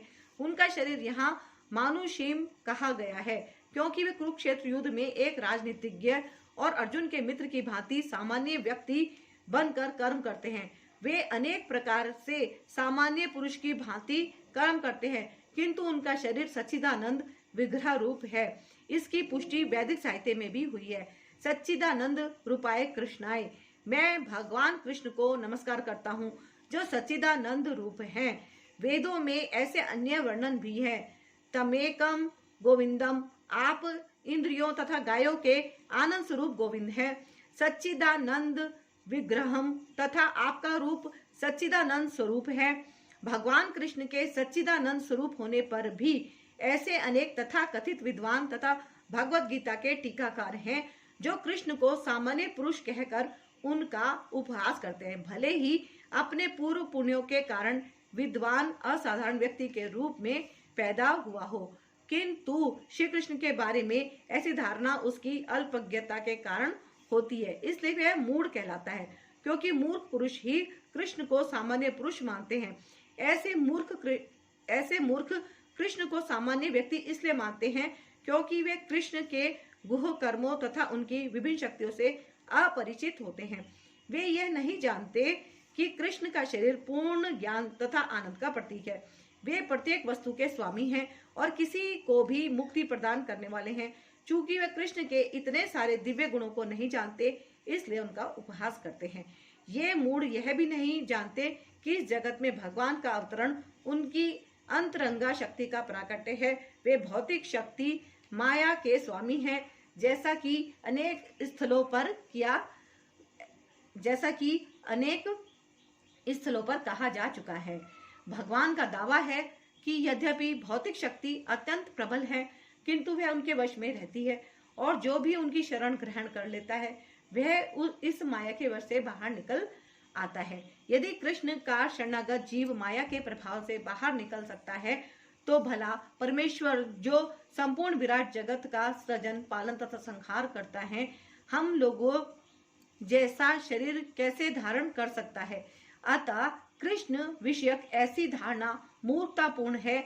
फिर भी मूर्ख व्यक्ति यह नहीं समझ सकते कि सामान्य व्यक्ति के रूप में प्रकट होने वाले भगवान कृष्ण समस्त परमाणुओं तथा इस विराट ब्रह्मांड के नियंता किस तरह हो सकते हैं। बृहत्तम तथा सूक्ष्मतम तो उनकी विचार शक्ति से परे होते हैं। अतः वे यह सोच भी नहीं सकते कि मनुष्य जैसा रूप कैसे एक साथ विशाल को तथा अणु को वश में कर सकता है। यद्यपि कृष्ण असीम तथा समीम को नियंत्रित करते हैं, किंतु वे इस जगत से विलग रहते हैं। उनके योगमैश्वरम या अचिंत्य दिव्य शक्ति के विषय में कहा गया है कि एक साथ ससीम तथा असीम को वश में रख सकते हैं, तो भी वे उनसे पृथक रहते हैं। यद्यपि मूर्ख लोग यह सोच भी नहीं पाते कि मनुष्य रूप में उत्पन्न होकर कृष्ण किस तरह असीम तथा ससीम को वश में कर सकते हैं, किंतु जो शुद्ध भक्त हैं वे इसे स्वीकार करते हैं, क्योंकि उन्हें पता है कि कृष्ण भगवान है। अतः वे पूर्णतया उनकी शरण में जाते हैं और कृष्ण भावनामृत में रहकर कृष्ण की भक्ति में अपने को रत रखते हैं। सगुणवादियों तथा निर्गुणवादियों में भगवान के मनुष्य रूप में प्रकट होने को लेकर काफी मतभेद है, किंतु यदि हम भगवत गीता तथा श्रीमद् भागवत जैसे प्रमाणिक ग्रंथों का अनुशीलन कृष्ण तत्व समझाने के लिए करें, तो हम समझ सकते हैं कि कृष्ण श्री भगवान है। यद्यपि वे इस धराधाम में सामान्य व्यक्ति की भांति प्रकट हुए थे, किंतु वे सामान्य व्यक्ति है नहीं। श्रीमद् भागवत में जब शौनक आदि मुनियों ने सूत गोस्वामी से कृष्ण की कार्यकलापों के विषय में पूछा, तो उन्होंने कहा, भगवान श्री कृष्ण ने बलराम के साथ साथ मनुष्य की भांति क्रीड़ा की और इस तरह प्रच्छन्न रूप में उन्होंने अनेक अति मानवीय कार्य किए। मनुष्य के रूप में भगवान का प्रकटे मूर्ख को मोहित बना देता है। कोई भी मनुष्य उन अलौकिक कार्यों को संपन्न नहीं कर सकता जिन्हें उन्होंने इस धरा पर करके दिखा दिया था। जब कृष्ण अपने पिता तथा माता वसुदेव तथा देवकी के समक्ष प्रकट हुए, तो वे 4 भुजाओं से युक्त थे, किंतु माता पिता की प्रार्थना पर उन्होंने एक सामान्य शिशु का रूप धारण कर लिया। वह भू प्राकृत शिशु एक सामान्य मानव बन गए। यहाँ पर भी यह इंगित होता है कि सामान्य व्यक्ति के रूप में प्रकट होना उनके दिव्य शरीर का एक गुण है। भगवत गीता के 11वें अध्याय में कहा गया है कि अर्जुन ने कृष्ण से अपना चतुर्भुज रूप दिखलाने के लिए प्रार्थना की। इस रूप को प्रकट करने के बाद अर्जुन के प्रार्थना करने पर उन्होंने पूर्व मनुष्य रूप धारण कर लिया। भगवान के ये विभिन्न गुण निश्चय ही सामान्य मनुष्य जैसे नहीं हैं। कतिपय लोग जो कृष्ण का उपहास करते हैं और मायावादी दर्शन से प्रभावित होते हैं, श्रीमद् भागवत के निम्नलिखित श्लोक को यह सिद्ध करने के लिए उद्धत करते हैं कि कृष्ण एक सामान्य व्यक्ति थे। अहम सर्वेषु भूतेषु भूतात्मा वसितम सदा। परमेश्वर समस्त जीवों में विद्यमान है। अच्छा हो कि इस श्लोक को हम जीव गोस्वामी तथा विश्वनाथ चक्रवर्ती ठाकुर जैसे वैष्णव आचार्यों से ग्रहण करें, न कि कृष्ण का उपहास करने वाले अनाधिकारी व्यक्तियों की व्याख्याओं से। जीव गोस्वामी इस श्लोक की टीका करते हुए कहते हैं कि कृष्ण समस्त चराचरों में अपने अंश विस्तार परमात्मा के रूप में स्थित है। अतः कोई भी नव दीक्षित भक्त जो मंदिर में भगवान की अर्चा मूर्ति पर ही ध्यान देता है और अन्य जीवों का सम्मान नहीं करता, वह वृथा ही मंदिर में भगवान की पूजा में लगा रहता है। भगवत भक्तों के 3 प्रकार हैं, जिनमें से नव दीक्षित सबसे निम्न श्रेणी के हैं। नव दीक्षित भक्त अन्य भक्तों की अपेक्षा मंदिर के अर्चा विग्रह पर अधिक ध्यान देते हैं। अतः विश्वनाथ चक्रवर्ती ठाकुर चेतावनी देते हैं कि इस प्रकार की मानसिकता को सुधारना चाहिए। भक्त को समझना चाहिए कि चूंकि कृष्ण परमात्मा रूप में प्रत्येक जीव के हृदय में विद्यमान है, अतः प्रत्येक व्यक्ति परमेश्वर का निवास या मंदिर है। इसलिए जिस तरह कोई भक्त भगवान के मंदिर का सम्मान करता है, वैसे ही उसे प्रत्येक जीव का सम्मान करना चाहिए जिसमें परमात्मा निवास करता है। अतः प्रत्येक व्यक्ति का समुचित सम्मान करना चाहिए, कभी उपेक्षा नहीं करनी चाहिए। ऐसे अनेक निर्विशेषवादी हैं जो मंदिर पूजा का उपहास करते हैं। वे कहते हैं कि चूंकि भगवान सर्वत्र है तो फिर अपने को हम मंदिर पूजा तक ही सीमित क्यों रखें? यदि ईश्वर सर्वत्र है तो क्या वे मंदिर या अर्चा विग्रह में नहीं होंगे? यद्यपि सगुणवादी तथा निर्विशेषवादी निरंतर लड़ते रहेंगे, किंतु कृष्ण भावनामृत में पूर्ण भक्त यह जानता है कि यद्यपि कृष्ण भगवान है, किंतु इसके साथ वे सर्वव्यापी भी हैं, जिसकी पुष्टि ब्रह्म संहिता में हुई है। यद्यपि उनका निजी धाम गोलोक वृंदावन है और वे वहीं निरंतर वास करते हैं, किंतु वे अपनी शक्ति की विभिन्न अभिव्यक्तियों द्वारा तथा अपने स्वांश द्वारा भौतिक तथा आध्यात्मिक जगत में सर्वत्र विद्यमान रहते हैं। जो लोग इस प्रकार मोहग्रस्त होते हैं, वे आसुरी तथा नास्तिक विचारों के प्रति आकृष्ट रहते हैं। इस मोहग्रस्त अवस्था में उनकी मुक्ति आशा, उनके सकाम कर्म तथा ज्ञान का अनुशीलन सभी निष्फल हो जाते हैं। अर्थात तात्पर्य यह है, ऐसे अनेक भक्त हैं जो अपने को कृष्ण भावनामृत तथा भक्ति में रत दिखलाते हैं, किंतु अंतःकरण से वे भगवान कृष्ण को परब्रह्म नहीं मानते। ऐसे लोगों को कभी भी भक्ति फल भगवत धाम गमन प्राप्त नहीं होता। इसी प्रकार जो पुण्य कर्मों में लगे रहकर अंततोगत्वा इस भवबंधन से मुक्त होना चाहते हैं, वे भी सफल नहीं हो पाते, क्योंकि वे कृष्ण का उपहास करते हैं। दूसरे शब्दों में, जो लोग कृष्ण पर हंसते हैं उन्हें आसुरी या नास्तिक समझना चाहिए, जैसे कि 7वें अध्याय में बताया जा चुका है। ऐसे आसुरी दुष्ट कभी भी कृष्ण की शरण में नहीं जाते। अतः परम सत्य तक पहुंचने के उनके मानसिक चिंतन उन्हें इसी मिथ्या परिणाम को प्राप्त कराते हैं कि सामान्य जीव तथा कृष्ण एक समान है। ऐसी मिथ्या धारणा के कारण वे सोचते हैं कि अभी तो यह शरीर प्रकृति द्वारा केवल आच्छादित है और ज्यों ही व्यक्ति मुक्त होगा तो उसमें तथा ईश्वर में कोई अंतर नहीं रह जाएगा। कृष्ण से समता का यह प्रयास भ्रम के कारण निष्फल हो जाता है। इस प्रकार का आसुरी तथा नास्तिक ज्ञान अनुशीलन सदैव व्यर्थ रहता है। यही इस श्लोक का संकेत है। ऐसे व्यक्तियों के लिए वेदांत सूत्र तथा उपनिषदों जैसे वैदिक वांग्मय के ज्ञान का अनुशीलन सदा निष्फल होता है। अतः भगवान कृष्ण को सामान्य व्यक्ति मानना घोर अपराध है। जो ऐसा करते हैं वे निश्चित रूप से मोहग्रस्त रहते हैं, क्योंकि वे कृष्ण के शाश्वत रूप को नहीं समझ पाते। बृहदीष्णु स्मृति का कथन है, जो कृष्ण के शरीर को भौतिक मानता है उसे श्रुति तथा स्मृति के समस्त अनुष्ठानों से वंचित कर देना चाहिए। यदि कोई भूल से उसका मुंह देख ले तो उसे तुरंत गंगा स्नान करना चाहिए, जिससे छूत दूर हो सके। लोग कृष्ण की हंसी उड़ाते हैं क्योंकि वे भगवान से ईर्ष्या करते हैं। उनके भाग्य में जन्म जन्मांतर नास्तिक तथा असुर योनियों में रहे आना लिखा है। उनकी वास्तविक ज्ञान सदैव के लिए भ्रम में रहेगा और धीरे धीरे वे सृष्टि के गहनतम अंधकार में गिरते जाएंगे। हे पार्थ, मोह मुक्त महात्मा जन देवी प्रकृति के संरक्षण में रहते हैं।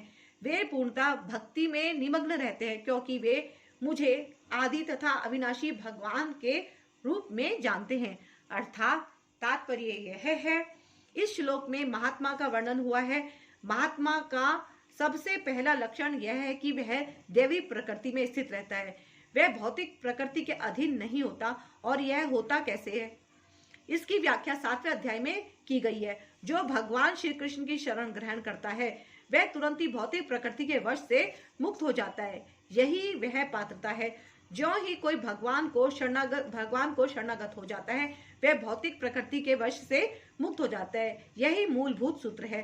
तटस्थता शक्ति होने के कारण जीव जो ही भौतिक प्रकृति के वश से मुक्त होता है त्यों ही वह आध्यात्मिक प्रकृति के निर्देशन में चला जाता है। आध्यात्मिक प्रकृति का निर्देशन ही दैवी प्रकृति कहलाती है। इस प्रकार से जब कोई भगवान के शरणागत होता है तो उसे महात्मा पद की प्राप्ति होती है। महात्मा अपने ध्यान को कृष्ण के अतिरिक्त अन्य किसी ओर नहीं ले जाता, क्योंकि वह भली भांति जानता है कि कृष्ण ही आदि परम पुरुष समस्त कारणों के कारण है। इनमें तनिक भी संदेह नहीं है।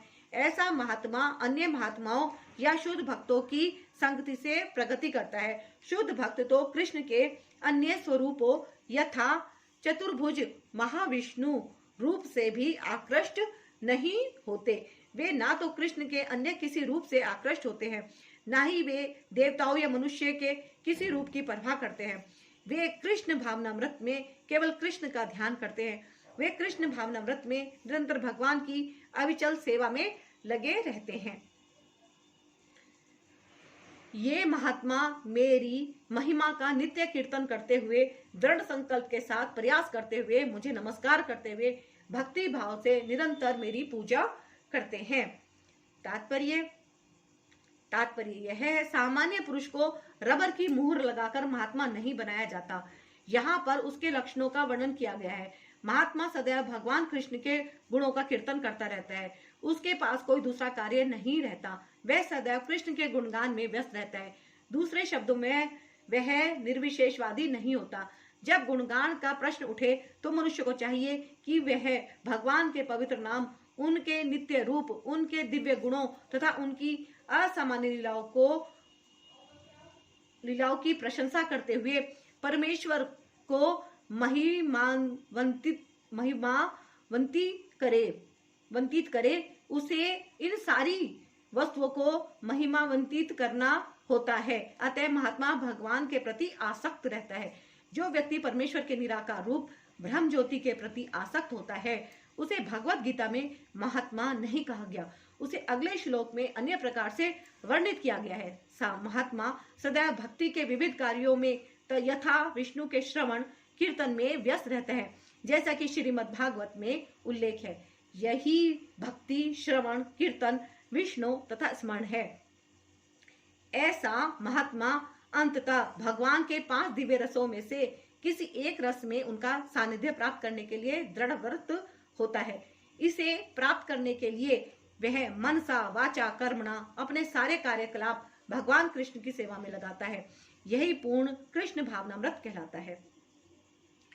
भक्ति में कुछ कार्य हैं जिन्हें दृढ़व्रत कहा जाता है, यथा प्रत्येक एकादशी को तथा भगवान के आविर्भाव दिवस जन्माष्टमी पर उपवास करना। ये सारे विधि विधान महान आचार्यों द्वारा उन लोगों के लिए बनाए गए हैं जो दिव्य लोक में भगवान का सानिध्य प्राप्त करने के इच्छुक है। महात्मा जन इन विधि विधानों का दृढ़ता से पालन करते हैं। फलतः उनके लिए वांछित फल की प्राप्ति निश्चित रहती है। जैसा कि इसी अध्याय के द्वितीय श्लोक में कहा गया है, यह भक्ति ना केवल सरल है अपितु इसे सुख पूर्वक किया जा सकता है। इसके लिए कठिन तपस्या करने की आवश्यकता नहीं पड़ती। मनुष्य सक्षम गुरु के निर्देशन में इस जीवन को गृहस्थ, सन्यासी या ब्रह्मचारी रहते हुए भक्ति में बिता सकता है। वह संसार में किसी भी अवस्था में कहीं भी भगवान की भक्ति करके वास्तव में महात्मा बन सकता है। अन्य लोग जो ज्ञान के अनुशीलन द्वारा यज्ञ में लगे रहते हैं, वे भगवान की पूजा उनके अद्वय रूप में, विविध रूपों में तथा विश्व रूप में करते हैं। अर्थात तात्पर्य यह है, यह श्लोक पिछले श्लोकों का सारांश है। भगवान अर्जुन को बताते हैं कि जो विशुद्ध कृष्ण भावनामृत में लगे रहते हैं और कृष्ण के अतिरिक्त अन्य किसी को नहीं जानते, वे महात्मा कहलाते हैं। तो भी कुछ लोग ऐसे भी होते हैं जो वास्तव में महात्मा पद को प्राप्त नहीं होते, किंतु वे भी विभिन्न प्रकारों से कृष्ण की पूजा करते हैं। इनमें से कुछ का वर्णन अर्थार्थी, ज्ञानी तथा जिज्ञासु के रूप में किया जा चुका है, किंतु फिर भी कुछ ऐसे भी लोग होते हैं जो इनमें भी निम्न होते हैं। इन्हें 3 कोटियों में रखा जाता है: परमेश्वर तथा अपने को एक मानकर पूजा करने वाले, परमेश्वर के किसी मनोकल्पित रूप की पूजा करने वाले तथा भगवान के विश्व रूप की पूजा करने वाले। इनमें से सबसे अधम वे हैं जो अपने आप को अद्वैतवादी मानकर अपनी पूजा परमेश्वर के रूप में करते हैं और इन्हीं का प्राधान्य भी है। ऐसे लोग अपने को परमेश्वर मानते हैं और इस मानसिकता के कारण वे अपनी पूजा आप करते हैं। यह भी एक प्रकार की ईश पूजा है, क्योंकि वे समझते हैं कि वे भौतिक पदार्थ ना होकर आत्मा है। कम से कम ऐसा भाव तो प्रधान रहता है। सामान्यतया निर्विशेषवादी इसी प्रकार से परमेश्वर को पूजते हैं। दूसरी कोटि के लोग वे हैं जो देवताओं के उपासक हैं, जो अपनी कल्पना से किसी भी स्वरूप को परमेश्वर का स्वरूप मान लेते हैं। तृतीय कोटि में वे लोग आते हैं जो इस ब्रह्मांड से परे कुछ भी नहीं सोच पाते। वे ब्रह्मांड को ही परम जीव या सत्ता मानकर उसकी उपासना करते हैं। यह ब्रह्मांड भी भगवान का एक स्वरूप है। किंतु मैं ही कर्म कांड, मैं ही यज्ञ, पितरों को दिया जाने वाला तर्पण, औषधि, दिव्य ध्वनि, मंत्र, घी, अग्नि तथा आहुति हूं। अर्थात तात्पर्य यह है, ज्योतिषोम नामक वैदिक यज्ञ भी कृष्ण है। स्मृति में वर्णित महायज्ञ भी वही है। पितृलोक को अर्पित तर्पण या पितृलोक को प्रसन्न करने के लिए किया गया यज्ञ, जिसे घृत रूप में एक प्रकार की औषधि माना जाता है, वह भी कृष्ण ही है। इस संबंध में जिन मंत्रों का उच्चारण किया जाता है वे भी कृष्ण हैं। यज्ञों में आहुति के लिए प्रयुक्त होने वाले दुग्ध से बनी अनेक वस्तुएं भी कृष्ण है। अग्नि भी कृष्ण है, क्योंकि यह अग्नि 5 तत्वों में से एक है, अतः वह कृष्ण की भिन्ना शक्ति कही जाती है। दूसरे शब्दों में वेदों के कर्म कांड भाग में प्रतिपादित वैदिक यज्ञ भी पूर्ण रूप से कृष्ण है। अथवा यह कह सकते हैं कि जो लोग कृष्ण की भक्ति में लगे हुए हैं उनके लिए यह समझना चाहिए कि इन्होंने सारे वेद विहित यज्ञ संपन्न कर लिए हैं। मैं इस ब्रह्मांड का पिता, माता, आश्रय तथा पितामह हूँ। मैं ये जानने योग्य शुद्धिकर्ता तथा ओंकार हूँ। मैं ऋग्वेद, सामवेद तथा यजुर्वेद भी हूँ। अर्थात तात्पर्य यह है, सारे चराचर विराट जगत की अभिव्यक्ति कृष्ण की शक्ति के विभिन्न कार्यकलापों से होती है। इस भौतिक जगत में हम विभिन्न जीवों के साथ तरह तरह के संबंध स्थापित करते हैं जो कृष्ण की शक्ति के अतिरिक्त अन्य कुछ नहीं है। प्रकृति की सृष्टि में उनमें से कुछ हमारे माता पिता के रूप में उत्पन्न होते हैं, किंतु वे कृष्ण के अंश ही हैं। इस सृष्टि से ये जीव जो हमारे माता पिता आदि प्रतीत होते हैं वे कृष्ण के अतिरिक्त कुछ नहीं है। इस श्लोक में आए धाता शब्द का अर्थ सृष्टा है। न केवल हमारे माता पिता कृष्ण के अंश रूप हैं, अपितु उनके सृष्टा दादी तथा दादा कृष्ण हैं। वस्तुतः कोई भी जीव कृष्ण का अंश होने के कारण कृष्ण है। अतः सारे वेदों के लक्ष्य कृष्ण ही है। हम वेदों से जो भी जानना चाहते हैं वह कृष्ण को जानने की दिशा में होता है। जिस विषय से हमारी स्वाभाविक स्थिति शुद्ध होती है वह कृष्ण है। इसी प्रकार जो जीव वैदिक नियमों को जानने के लिए जिज्ञासु रहता है वह भी कृष्ण का अंश, अतः कृष्ण भी है। समस्त वैदिक मंत्रों में ओम शब्द, जिसे प्रणव कहा जाता है, एक दिव्य ध्वनि कंपन है और यह कृष्ण भी है। चूंकि चारों वेदों ऋग्वेद, यजुर्वेद, सामवेद तथा अर्थवेद में प्रणव या ओंकार प्रधान है, अतः इसे कृष्ण समझना चाहिए।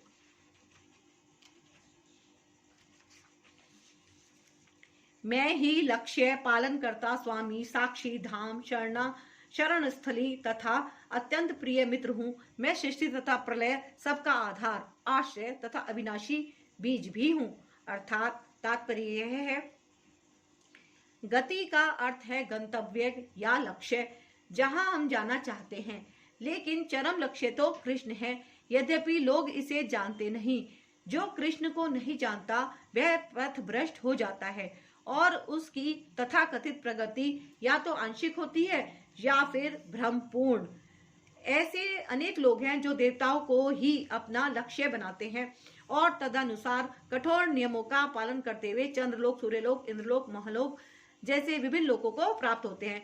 किंतु ये सारे लोग कृष्ण को ही सृष्टि होने के कारण कृष्ण हैं और नहीं भी हैं। ऐसे लोग भी कृष्ण की शक्ति की अभिव्यक्तियां होने के कारण कृष्ण है, किंतु वस्तुतः वे कृष्ण की अनुभूति की दिशा में सोपान का कार्य करते हैं। कृष्ण की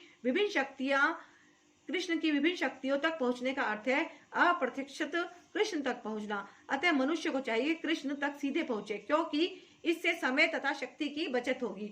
उदाहरणतः यदि किसी ऊंची इमारत की चोटी तक एलिवेटर लिफ्ट के द्वारा पहुंचने की सुविधा हो, तो फिर एक एक सीढ़ी करके ऊपर क्यों चढ़ा जाए।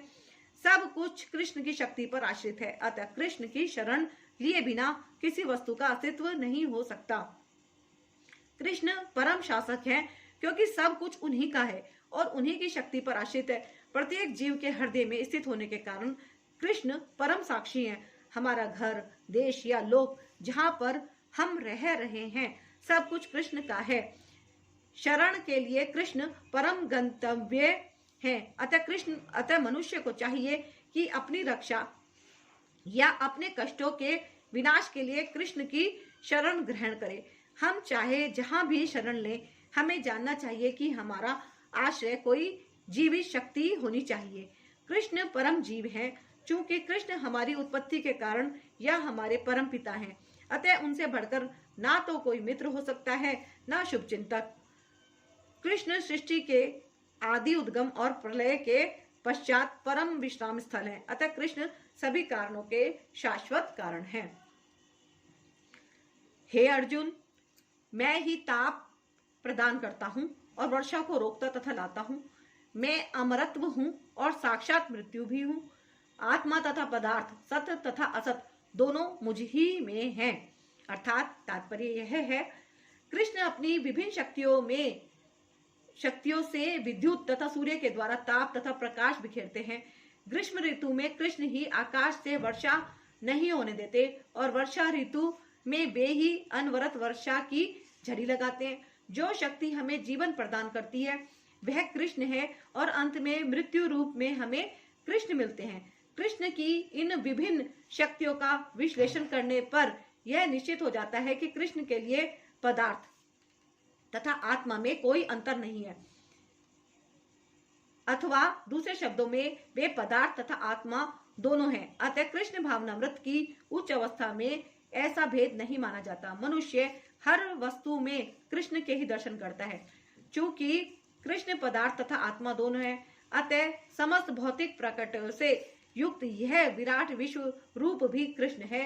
एवं वृंदावन में दो भुजा वाले वंशी वादन करते श्याम सुंदर रूप में उनकी लीलाएं उनके भगवान रूप की होती हैं।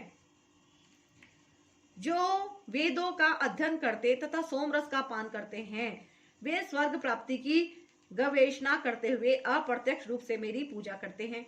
वे पाप कर्मों से शुद्ध होकर इंद्र के पवित्र स्वर्गीय धाम में जन्म लेते हैं, जहां वे देवताओं का सा आनंद भोगते हैं। तात्पर्य यह है, त्रैविद्या शब्द 3 वेदों साम, यजु तथा ऋग्वेद का सूचक है। जिस ब्राह्मण ने इन तीनों वेदों का अध्ययन किया है वह त्रिवेदी कहलाता है। जो इन 3 वेदों से प्राप्त ज्ञान के प्रति आसक्त रहता है उसका समाज में आदर होता है। दुर्भाग्यवश वेदों के ऐसे अनेक पंडित हैं जो उनके अध्ययन के चरम लक्ष्य को नहीं समझते। इसलिए कृष्ण अपने को त्रिवेदियों के लिए परम लक्ष्य घोषित करते हैं। वास्तविक त्रिवेदी भगवान के चरण कमलों की शरण ग्रहण करते हैं और भगवान को प्रसन्न करने के लिए उनकी शुद्ध भक्ति करते हैं। भक्ति का सूत्रपात हरे कृष्ण मंत्र के कीर्तन तथा साथ साथ कृष्ण को वास्तव में समझने के प्रयास से होता है। दुर्भाग्यवश जो लोग वेदों के नाम मात्र के छात्र हैं वे इंद्र तथा चंद्र जैसे विभिन्न देवों को आहुति प्रदान करने में रुचि लेते हैं। ऐसे प्रयत्न से विभिन्न देवों के उपासक निश्चित रूप से प्रकृति के निम्न गुणों के कलमश से शुद्ध हो जाते हैं। फलस्वरूप वे उच्चतर लोकों यथा महलोक, जनलोक, तपलोक आदि को प्राप्त होते हैं। एक बार इन उच्च लोकों में पहुंचकर वहां इस लोक की तुलना में लाखों गुना अच्छी तरह इंद्रियों की तुष्टि की जा सकती है। इस प्रकार जब वे उपासक विस्तृत स्वर्गीय इंद्रिय सुख को भोग लेते हैं और उनके पुण्य कर्मों के फल क्षीण हो जाते हैं, तो वे इस मृत्यु लोक में पुनः लौट आते हैं। इस प्रकार जो तीनों वेदों के सिद्धांतों में दृढ़ रहकर इंद्रिय सुख की गवेषणा करते हैं, उन्हें जन्म मृत्यु का चक्र ही मिल पाता है। तात्पर्य यह है, जो स्वर्ग लोक प्राप्त करता है उसे दीर्घ जीवन तथा विषय सुख की शेष सुविधाएं प्राप्त होती हैं, तो भी उसे वहां सदा नहीं रहने दिया जाता। पुण्य कर्मों के फलों के क्षीण होने पर उसे पुनः इस पृथ्वी पर भेज दिया जाता है, जैसा कि वेदांत सूत्र में इंगित किया गया है। जिसने पूर्ण ज्ञान प्राप्त नहीं किया या जो समस्त कारणों के कारण कृष्ण को नहीं समझता, वह जीवन के चरम लक्ष्य को प्राप्त नहीं कर पाता। वह बारंबार स्वर्ग को तथा फिर पृथ्वी लोक को जाता आता रहता है, मानो वह किसी चक्र पर स्थित हो, जो कभी ऊपर जाता है और कभी नीचे आता है। सारांश यह है कि वह वैकुंठ लोक में ना जाकर स्वर्ग तथा मृत्यु लोक के बीच जन्म मृत्यु चक्र में घूमता रहता है। अच्छा तो यह होगा कि सच्चिदानंदमय जीवन भोगने के लिए वैकुंठ लोक की प्राप्ति की जाए, क्योंकि वहां से इस दुख में संसार में लौटना नहीं होता। जय श्री कृष्णा। किंतु जो लोग अनन्य भाव से मेरे दिव्य स्वरूप का ध्यान करते हुए निरंतर मेरी पूजा करते हैं, उनकी जो आवश्यकताएं होती हैं उन्हें मैं पूरा करता हूं, और जो कुछ उनके पास है उसकी रक्षा करता हूं। अर्थात तात्पर्य यह है, जो एक क्षण भी कृष्ण भावनामृत के बिना नहीं रह सकता, वह 24 घंटे कृष्ण का चिंतन करता है और श्रवण कीर्तन स्मरण पाद सेवन वंदन अर्चन दास्य सख्य भाव तथा आत्मनिवेदन के द्वारा भगवान के चरण कमलों की सेवा में रत रहता है। ऐसे कार्य शुभ होते हैं और आध्यात्मिक शक्ति से पूर्ण होते हैं, जिससे भक्त को आत्म साक्षात्कार होता है और उसकी यही एकमात्र कामना रहती है कि वह भगवान का सानिध्य प्राप्त करे। ऐसा भक्त निश्चित रूप से बिना किसी कठिनाई के भगवान के पास पहुंचता है। यह योग कहलाता है। ऐसा भक्त भगवत कृपा से इस संसार में पुनः नहीं आता। क्षेम का अर्थ है भगवान द्वारा कृपामय संरक्षण। भगवान योग द्वारा पूर्णतः कृष्ण भावना भावित होने में सहायक बनते हैं, और जब भक्त पूर्ण कृष्ण भावना भावित हो जाता है तो भगवान उसे दुखमय बद्ध जीवन में फिर से गिरने से उसकी रक्षा करते हैं। हे कुंती पुत्र, जो लोग अन्य देवताओं के भक्त हैं और उनकी श्रद्धा पूर्वक पूजा करते हैं, वास्तव में वे भी मेरी ही पूजा करते हैं, किंतु वे यह त्रुटिपूर्ण ढंग से करते हैं।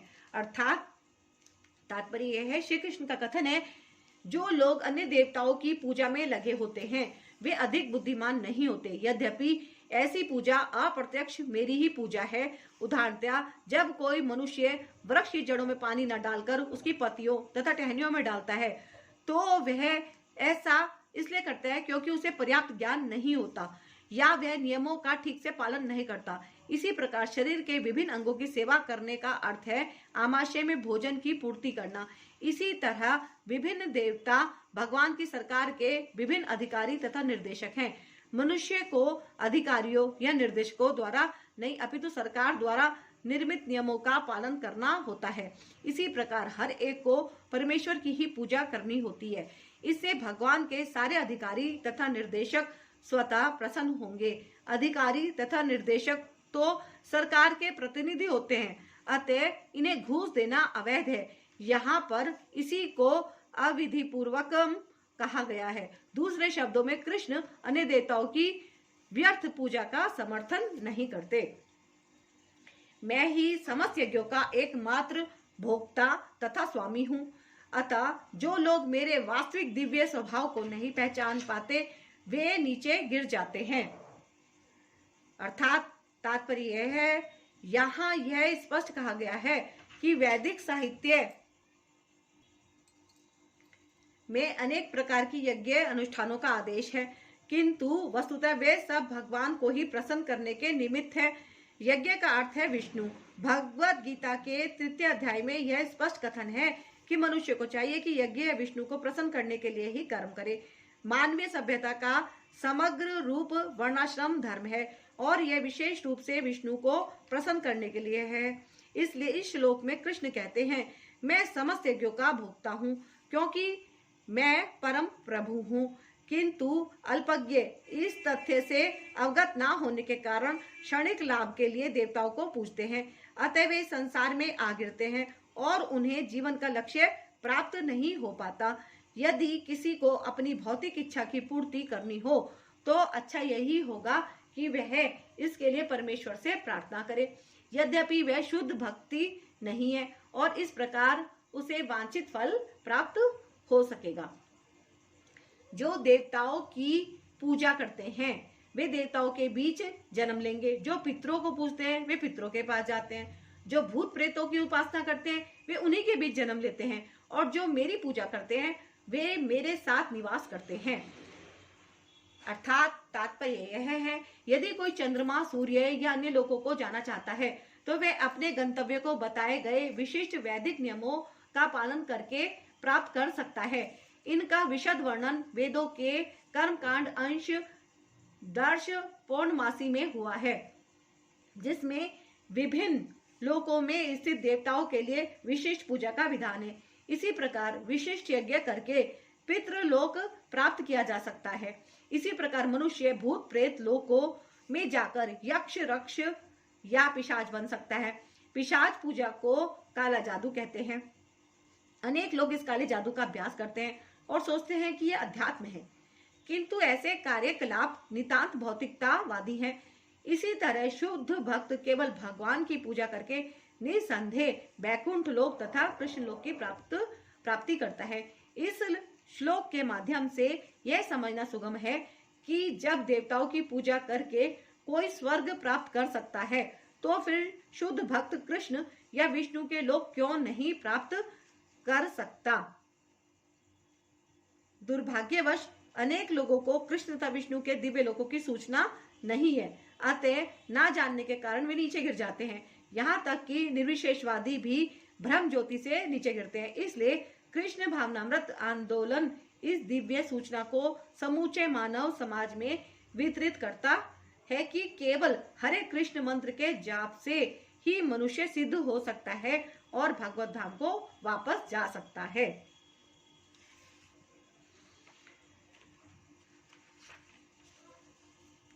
यदि कोई प्रेम तथा भक्ति के साथ मुझे पत्र, पुष्प, फल या जल प्रदान करता है तो उसे मैं स्वीकार करता हूँ।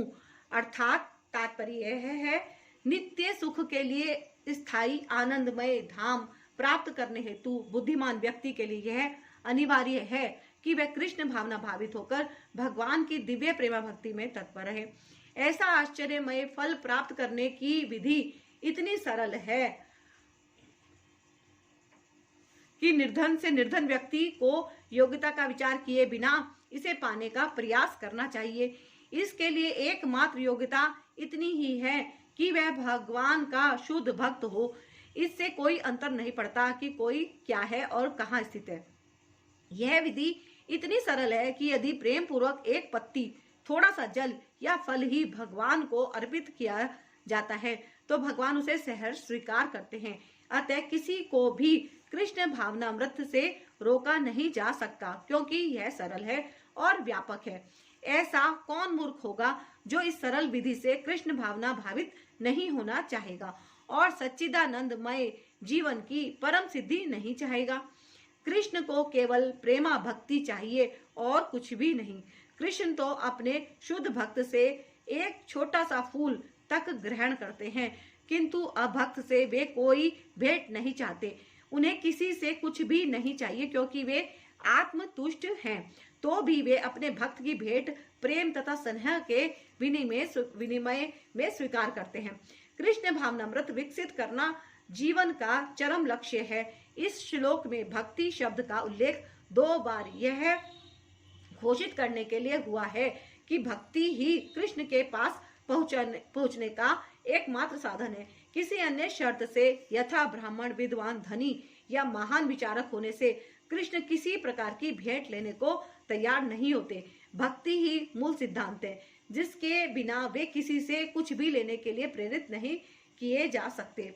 भक्ति कभी हेतु की नहीं होती, यह शाश्वत विधि है। यह परम ब्रह्मा की सेवा में प्रत्यक्ष कर्म है। यह बतलाकर कि वे ही एकमात्र भोक्ता, आदि स्वामी और समस्त यज्ञ भेंटों के वास्तविक लक्ष्य हैं। अब भगवान कृष्ण यह बताते हैं कि वे किस प्रकार की भेंट पसंद करते हैं। यदि कोई शुद्ध होने तथा जीवन के लक्ष्य तक पहुंचने के उद्देश्य से भगवत भक्ति करना चाहता है तो उसे चाहिए कि वह पता करे कि भगवान उससे क्या चाहते हैं। कृष्ण से प्रेम करने वाला उन्हें उनकी इच्छित वस्तु देगा और कोई ऐसी वस्तु भेंट नहीं करेगा जिसकी उन्हें इच्छा ना हो या उन्होंने ना मांगी हो। इस प्रकार कृष्ण को मांस, मछली तथा अंडे भेंट नहीं किए जाने चाहिए। यदि उन्हें इन वस्तुओं की इच्छा होती तो वे इनका उल्लेख करते। उल्टे वे स्पष्ट आदेश देते हैं कि उन्हें पत्र, पुष्प, जल तथा फल अर्पित किए जाए और वे इन्हें स्वीकार करेंगे। अतः हमें यह समझना चाहिए कि वे मांस, मछली तथा अंडे स्वीकार नहीं करेंगे। शाक, अन्न, फल, दूध तथा जल ये ही मनुष्य के उचित भोजन है और भगवान कृष्ण ने भी इन्हीं का आदेश दिया है। इनके अतिरिक्त हम जो भी खाते हों वह उन्हें अर्पित नहीं किया जा सकता, क्योंकि वे उसे ग्रहण नहीं करेंगे। यदि हम ऐसा भोजन उन्हें अर्पित करेंगे जो हम प्रेमा भक्ति नहीं कर सकेंगे तो हम प्रेमा भक्ति नहीं कर सकेंगे। तृतीय अध्याय के 13वें श्लोक में श्री कृष्ण बताते हैं कि यज्ञ का उच्छिष्ट ही शुद्ध होता है। अतः जो लोग जीवन में प्रगति करने तथा भवबंधन से मुक्त होने के इच्छुक हैं उन्हें इसी को खाना चाहिए। इसी श्लोक में वे यह भी बताते हैं कि जो लोग अपने भोजन को अर्पित नहीं करते वे पाप भक्षण करते हैं। दूसरे शब्दों में उनका प्रत्येक कौर इस संसार की जटिलताओं में उन्हें बांधने वाला है। अच्छा सरल शाकाहारी भोजन बनाकर उसे भगवान कृष्ण के चित्र या अर्चा विग्रह के समक्ष अर्पित करके तथा नतमस्तक होकर इस तुच्छ भेंट को स्वीकार करने की प्रार्थना करने से मनुष्य अपने जीवन में निरंतर प्रगति करता है। उसका शरीर शुद्ध होता है और मस्तिष्क के श्रेष्ठ तंतु उत्पन्न होते हैं जिससे शुद्ध चिंतन हो पाता है। सबसे बड़ी बात तो यह है कि यह समर्पण अत्यंत प्रेम पूर्वक करना चाहिए। कृष्ण को किसी तरह के भोजन की आवश्यकता नहीं रहती क्योंकि उनके पास सब कुछ है, किंतु यदि कोई उन्हें इस प्रकार प्रसन्न करना चाहता है तो वे इस भेंट को स्वीकार करते हैं। भोजन बनाने, सेवा करने तथा भेंट करने में जो सबसे मुख्य बात रहती है वह है कृष्ण के प्रेमवश कर्म करना। वे मायावादी चिंतक भगवत गीता के इस श्लोक का अर्थ नहीं समझ सकेंगे। जो यह मानकर चलते हैं कि परब्रह्म इंद्रिय रहित है उनके लिए यह या तो रूपक है या भगवत गीता के उद्घोषक कृष्ण के मानवीय चरित्र का प्रमाण है। किंतु वास्तविकता तो यह है कि भगवान कृष्ण इंद्रियों से युक्त हैं और यह कहा गया है कि उनके इंद्रियां परस्पर परिवर्तनशील हैं। दूसरे शब्दों में एक इंद्रिय दूसरी इंद्रिय का कार्य कर सकती है। कृष्ण को परम ब्रह्म कहने का आशय यही है। इंद्रिय रहित होने पर उन्हें समस्त ऐश्वर्यों से मुक्त नहीं जाना जा सकता। 7वें अध्याय में कृष्ण ने बतलाया है कि वे प्रकृति के गर्भ में जीवों को स्थापित करते हैं। इसे वे प्रकृति पर दृष्टिपात करते हैं। अतः यहाँ पर भी भक्तों द्वारा भोजन अर्पित करते हुए भक्तों का प्रेम पूर्ण शब्द सुनना कृष्ण के द्वारा भोजन करने तथा उसके स्वाद लेने के ही समरूप है। इस बात पर इसलिए बल देना होगा क्योंकि अपनी सर्वोच्च स्थिति के कारण उनका सुनना उनके भोजन करने तथा स्वाद ग्रहण करने के ही समरूप है। केवल भक्त ही बिना तर्क के यह समझ सकता है कि परब्रह्म भोजन कर सकते हैं और इसका स्वाद ले सकते हैं। हे कुंती पुत्र, तुम जो कुछ करते हो, जो कुछ खाते हो, जो कुछ अर्पित करते हो या दान देते हो और जो भी तपस्या करते हो उसे मुझे अर्पित करते हुए करो। अर्थात तात्पर्य यह है, इस प्रकार यह प्रत्येक व्यक्ति का कर्तव्य है कि अपने जीवन को इस प्रकार ढाले कि वे किसी भी दशा में कृष्ण को ना भूल सके। प्रत्येक व्यक्ति को अपने जीवन निर्वाह के लिए कर्म करना पड़ता है और कृष्ण यहाँ पर आदेश देते हैं कि हर व्यक्ति उनके लिए ही कर्म करे। प्रत्येक व्यक्ति को जीवित रहने के लिए कुछ ना कुछ खाना पड़ता है। अतः उसे चाहिए कि कृष्ण को अर्पित भोजन के उच्छिष्ट को ग्रहण करे। प्रत्येक व्यक्ति को कुछ ना कुछ धार्मिक अनुष्ठान करने होते हैं। अतः कृष्ण की संस्तुति है, इसे मेरे हेतु करो। यही अड़चन है। प्रत्येक व्यक्ति कुछ ना कुछ दान देता है, अतः कृष्ण कहते हैं यह मुझे दो, जिसका अर्थ यह है कि अधिक धन का उपयोग कृष्ण भावनामृत आंदोलन की उन्नति के लिए करो। आजकल लोग ध्यान विधि के प्रति विशेष रुचि दिखाते हैं, यद्यपि इस युग के लिए यह व्यवहारिक नहीं है, किंतु यदि कोई 24 घंटे हरे कृष्ण का जप अपनी माला से करे तो वह निश्चित रूप से महानतम ध्यानी तथा योगी है, जिसकी पुष्टि भगवत गीता के 6वें अध्याय में की गई है। इस तरह तुम कर्म के बंधन तथा इसके शुभाशुभ फलों से मुक्त हो सकोगे। इस संन्यास योग में अपने चित्त को स्थिर करके तुम मुक्त होकर मेरे पास आ सकोगे। इस तरह तुम कर्म के बंधन तथा इसके शुभाशुभ फलों से मुक्त हो सकोगे। इस संन्यास योग में अपने चित्त को स्थिर करके तुम मुक्त होकर मेरे पास आ सकोगे। अर्थात तात्पर्य यह है, गुरु के निर्देशन में कृष्ण भावनामृत में रहकर कर्म करने को युक्त कहते हैं। परिभाषित शब्द युक्त वैराग्य है।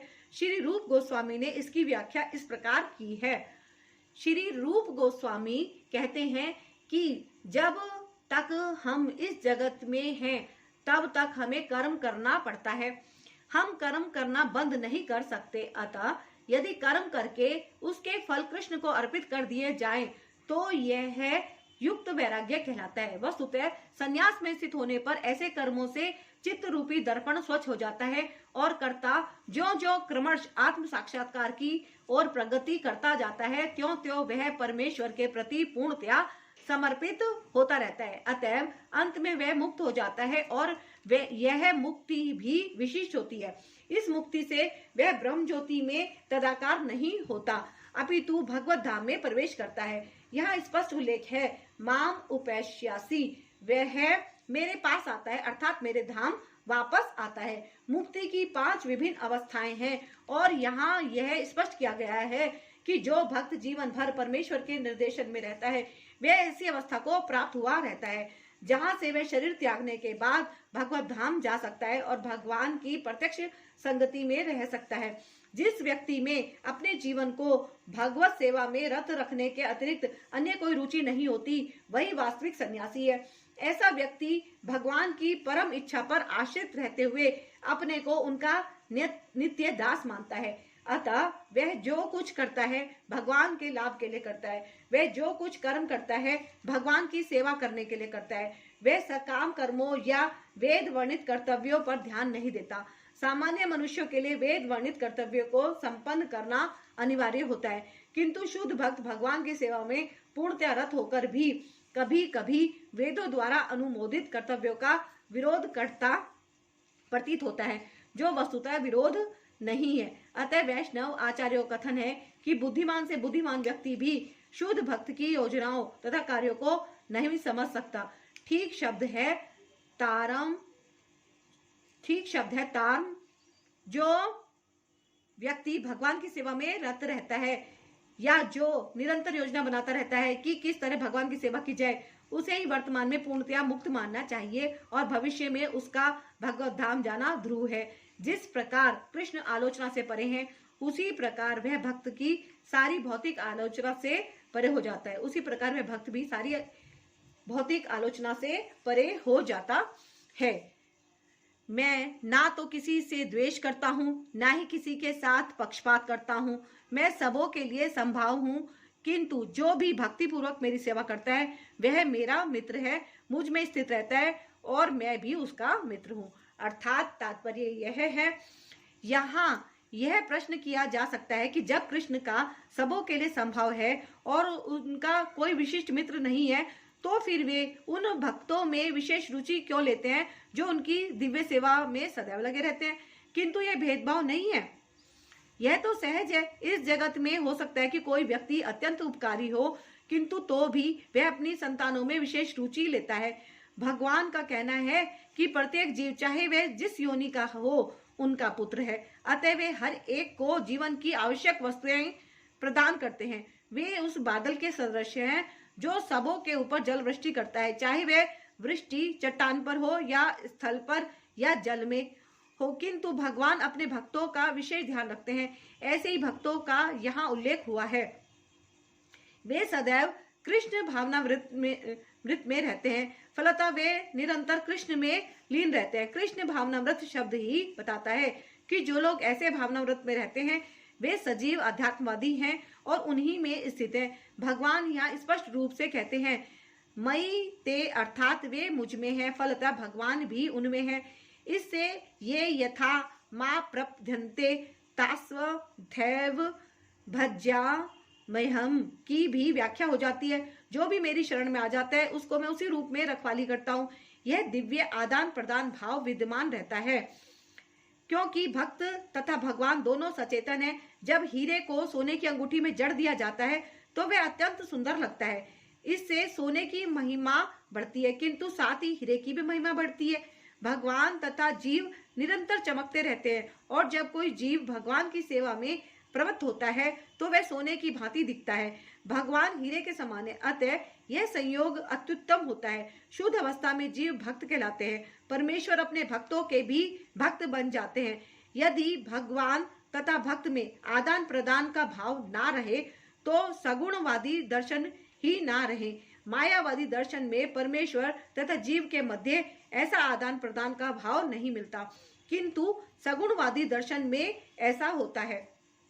प्राय यह दृष्टांत दिया जाता है कि भगवान कल्प वृक्ष के समान है और मनुष्य इस वृक्ष से जो भी मांगता है भगवान उसकी पूर्ति करते हैं, किंतु यहाँ पर जो व्याख्या दी गई है वह अधिक पूर्ण है।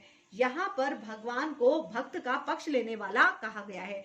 यह भक्त के प्रति भगवान की विशेष कृपा की अभिव्यक्ति है। भगवान के आदान प्रदान भाव को कर्म के नियम के अंतर्गत नहीं मानना चाहिए।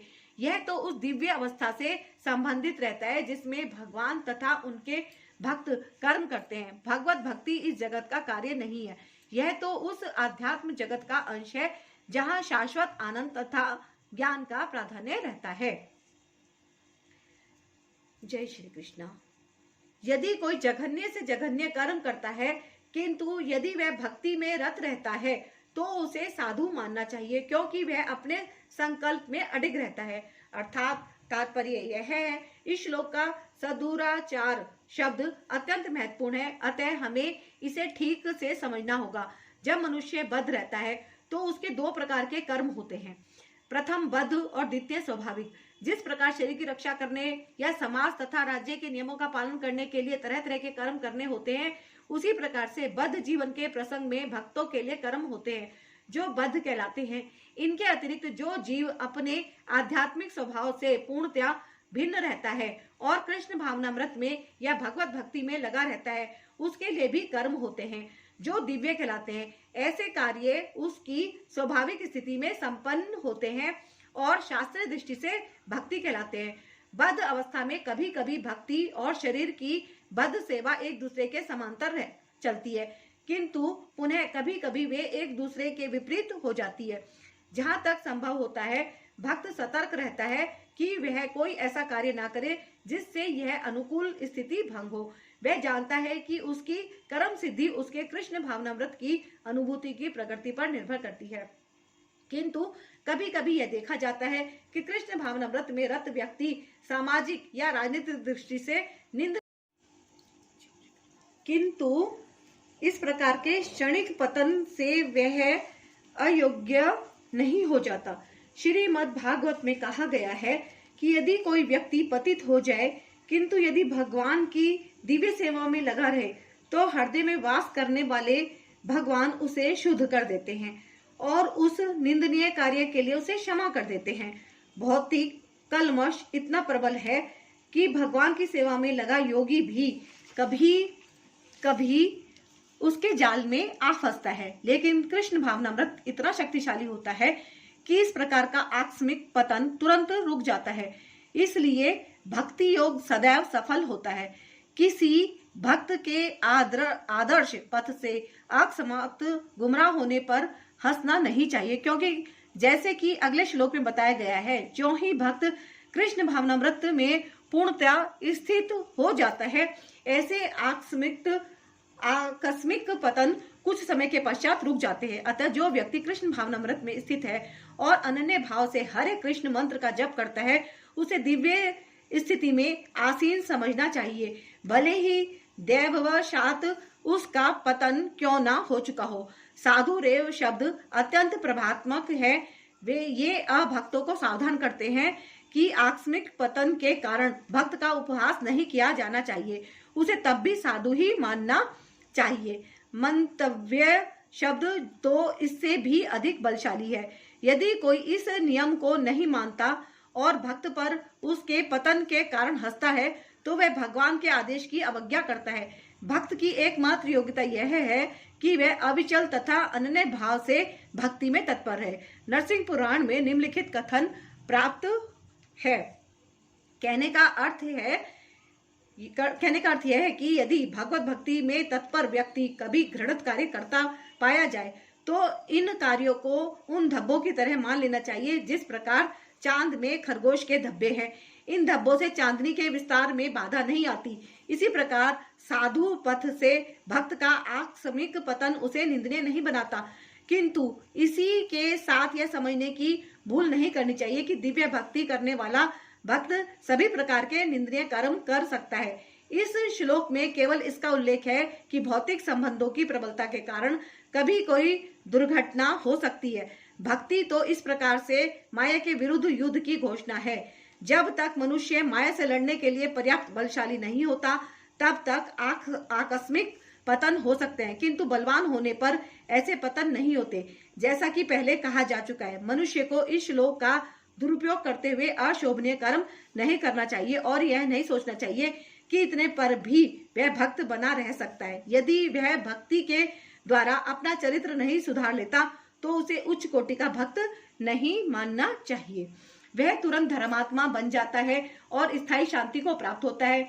हे कुंती पुत्र, निडर होकर घोषणा कर दो कि मेरे भक्त का कभी विनाश नहीं होता। अर्थात तात्पर्य यह है, इसका कोई दूसरा अर्थ नहीं लगाना चाहिए। 7वें अध्याय में भगवान कहते हैं कि जो दुष्कृति है वह भगवत भक्त नहीं हो सकता। जो भगवत भक्त नहीं है उसमें कोई भी योग्यता नहीं होती। तब प्रश्न यह उठता है कि संयोगवश या स्वेच्छा से निंदनीय कर्मों में प्रवृत्त होने वाला व्यक्ति किस प्रकार भक्त हो सकता है। यह प्रश्न ठीक ही है। जैसा कि 7वें अध्याय में कहा गया है, जो दुष्टात्मा कभी भक्ति के पास नहीं भटकता उसमें कोई सद्गुण नहीं होते। श्रीमद् भागवत में भी इसका उल्लेख है। सामान्यतः 9 प्रकार के भक्ति कार्यों से में युक्त रहने वाला भक्त अपने हृदय को भौतिक कलमश से शुद्ध करने में लगा होता है। वह भगवान को अपने हृदय में बसाता है। फलतः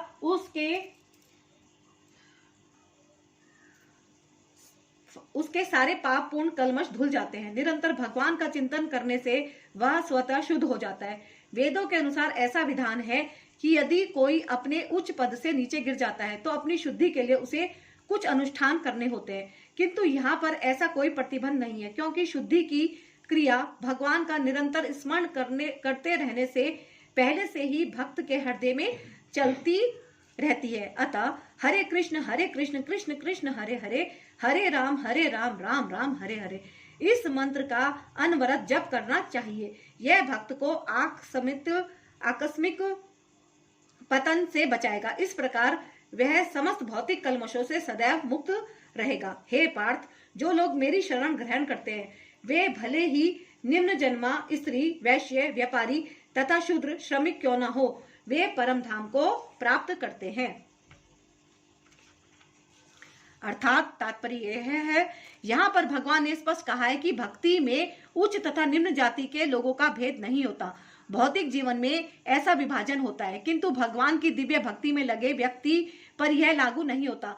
सभी परम धाम के अधिकारी हैं। श्रीमद् भागवत में कथन है कि अधम योनि चंडाल भी शुद्ध भक्त के संसर्ग में शुद्ध हो जाते हैं। अतः भक्ति तथा शुद्ध भक्त द्वारा पथ प्रदर्शन इतने प्रबल हैं कि वहां ऊंच नीच का भेद नहीं रह जाता और कोई भी इसे ग्रहण कर सकता है। शुद्ध भक्त की शरण ग्रहण करके सामान्य से सामान्य व्यक्ति शुद्ध हो सकता है।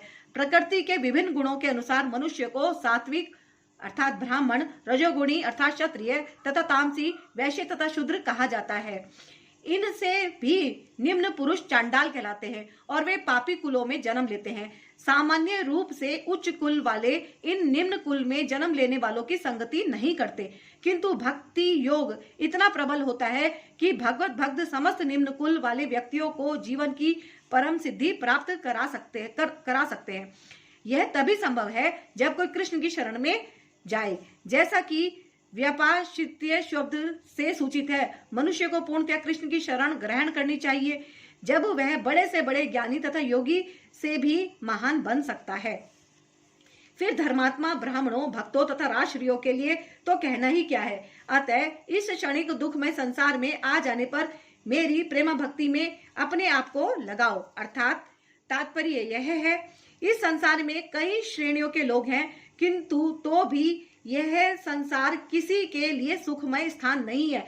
यहाँ स्पष्ट कहा गया है, अनित्यम असुखम लोकम, यह जगत अनित्य तथा दुखमय है और किसी भी भले मनुष्य के रहने लायक नहीं है। भगवान इस संसार को क्षणिक तथा दुखमय घोषित कर रहे हैं। कुछ दार्शनिक विशेष रूप से मायावादी कहते हैं कि यह संसार मिथ्या है, किंतु भगवत गीता से हम ये जान सकते हैं कि यह संसार मिथ्या नहीं है, यह अनित्य है। अनित्य तथा मिथ्या में अंतर है। यह संसार अनित्य है, किंतु यह दूसरा भी संसार है, किंतु एक दूसरा भी संसार है जो नित्य है। यह संसार दुखमय है, किंतु दूसरा संसार नित्य तथा आनंदमय है। अर्जुन का जन्म ऋषि तुल्य राजकुल में हुआ था, अतः भगवान उससे भी कहते हैं, मेरी सेवा करो और शीघ्र ही मेरे धाम को प्राप्त करो। किसी को भी इस अनित्य संसार में नहीं रहना चाहिए, क्योंकि यह दुखमय है। प्रत्येक व्यक्ति को भगवान के हृदय से लगना चाहिए, जिससे वह सदैव सुखी रह सके। भगवत भक्ति ही एकमात्र ऐसी विधि है जिसके द्वारा सभी वर्गों के लोगों की सारी समस्याएं सुलझाई जा सकती हैं। अतः प्रत्येक व्यक्ति को कृष्ण भावनामृत स्वीकार करके अपने जीवन को सफल बनाना चाहिए। अपने मन को मेरे नित्य चिंतन में लगाओ, मेरे भक्त बनो, मुझे नमस्कार करो और मेरी ही पूजा करो। इस प्रकार मुझ में पूर्णतया तल्लीन होने पर तुम निश्चित रूप से मुझको प्राप्त होगे। अर्थात तात्पर्य यह है, इस श्लोक में स्पष्ट इंगित है कि इस कलमश ग्रस्त भौतिक जगत से छुटकारा पाने का एकमात्र साधन कृष्ण भावनामृत है। तभी कभी कभी कपटी भाष्यकार इस स्पष्ट कथन का तोड़ मरोड़ कर अर्थ करते हैं कि सारी भक्ति भगवान कृष्ण को समर्पित की जानी चाहिए। दुर्भाग्यवश ऐसे भाष्यकार पाठकों का ध्यान ऐसी बात की ओर आकर्षित करते हैं जो संभव नहीं है। ऐसे भाष्यकार यह नहीं जानते कि कृष्ण के मन तथा कृष्ण में कोई अंतर नहीं है। कृष्ण कोई सामान्य मनुष्य नहीं है, वे परमेश्वर हैं।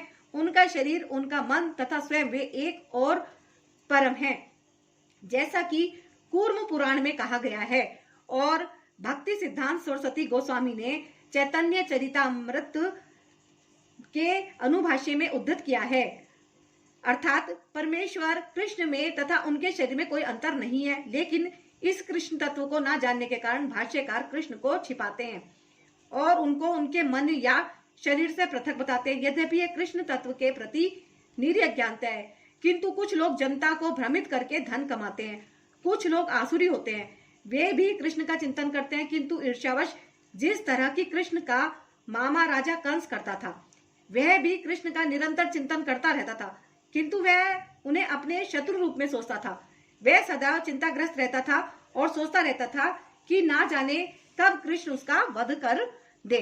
इस प्रकार के चिंतन से हमें कोई लाभ होने वाला नहीं है। मनुष्य को चाहिए कि भक्तिमय प्रेम में उनका चिंतन करे, यही भक्ति है। उसे चाहिए कि वह निरंतर कृष्ण तत्व का अनुशीलन करे।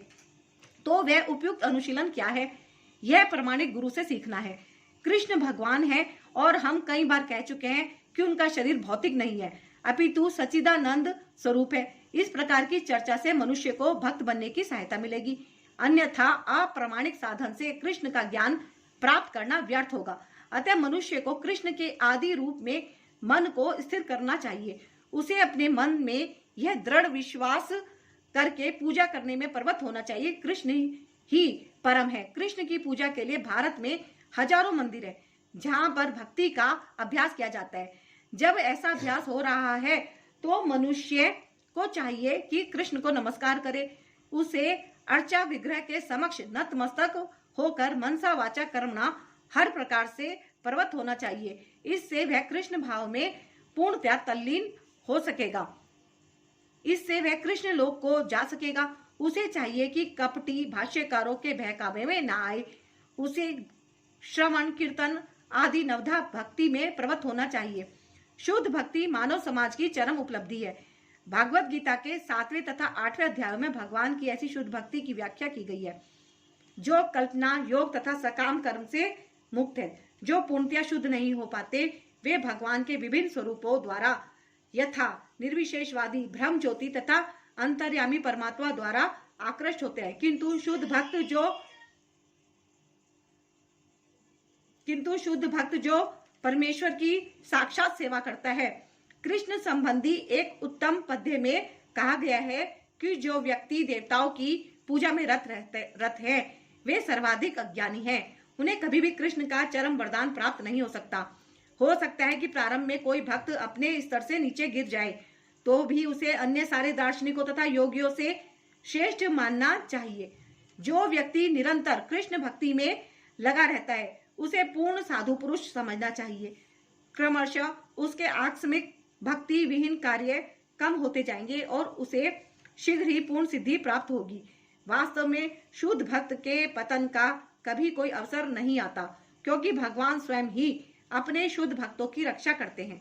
अतः बुद्धिमान मनुष्य को चाहिए कि वह सीधे कृष्ण भावनामृत पथ को ग्रहण करे और संसार में सुख पूर्वक जीवन बिताए। अंततो गत्वा वह कृष्ण रूपी परम पुरस्कार प्राप्त करेगा। इस प्रकार श्रीमद् भागवत गीता के 9वें अध्याय परम गुह ज्ञान का भक्ति वेदांत तात्पर्य पूर्ण हुआ। जय श्री कृष्णा। तो आज का ये 9वां अध्याय समाप्त हुआ और अब हम आगे लेते हैं। जय गुरु जी और जय श्री कृष्णा। और यदि आपके पिछले अध्याय जो छूट गए हैं उनको आप जरूर कंटिन्यू कीजिएगा, सारे एपिसोड जरूर सुनिएगा और इसको जरूर से शेयर भी कीजिएगा और इसमें अपनी हाजिरी अवश्य लगाइएगा। जय गुरु जी या जय श्री कृष्णा। तो लेते हैं आज्ञा। जय गुरु जी, जय श्री कृष्णा।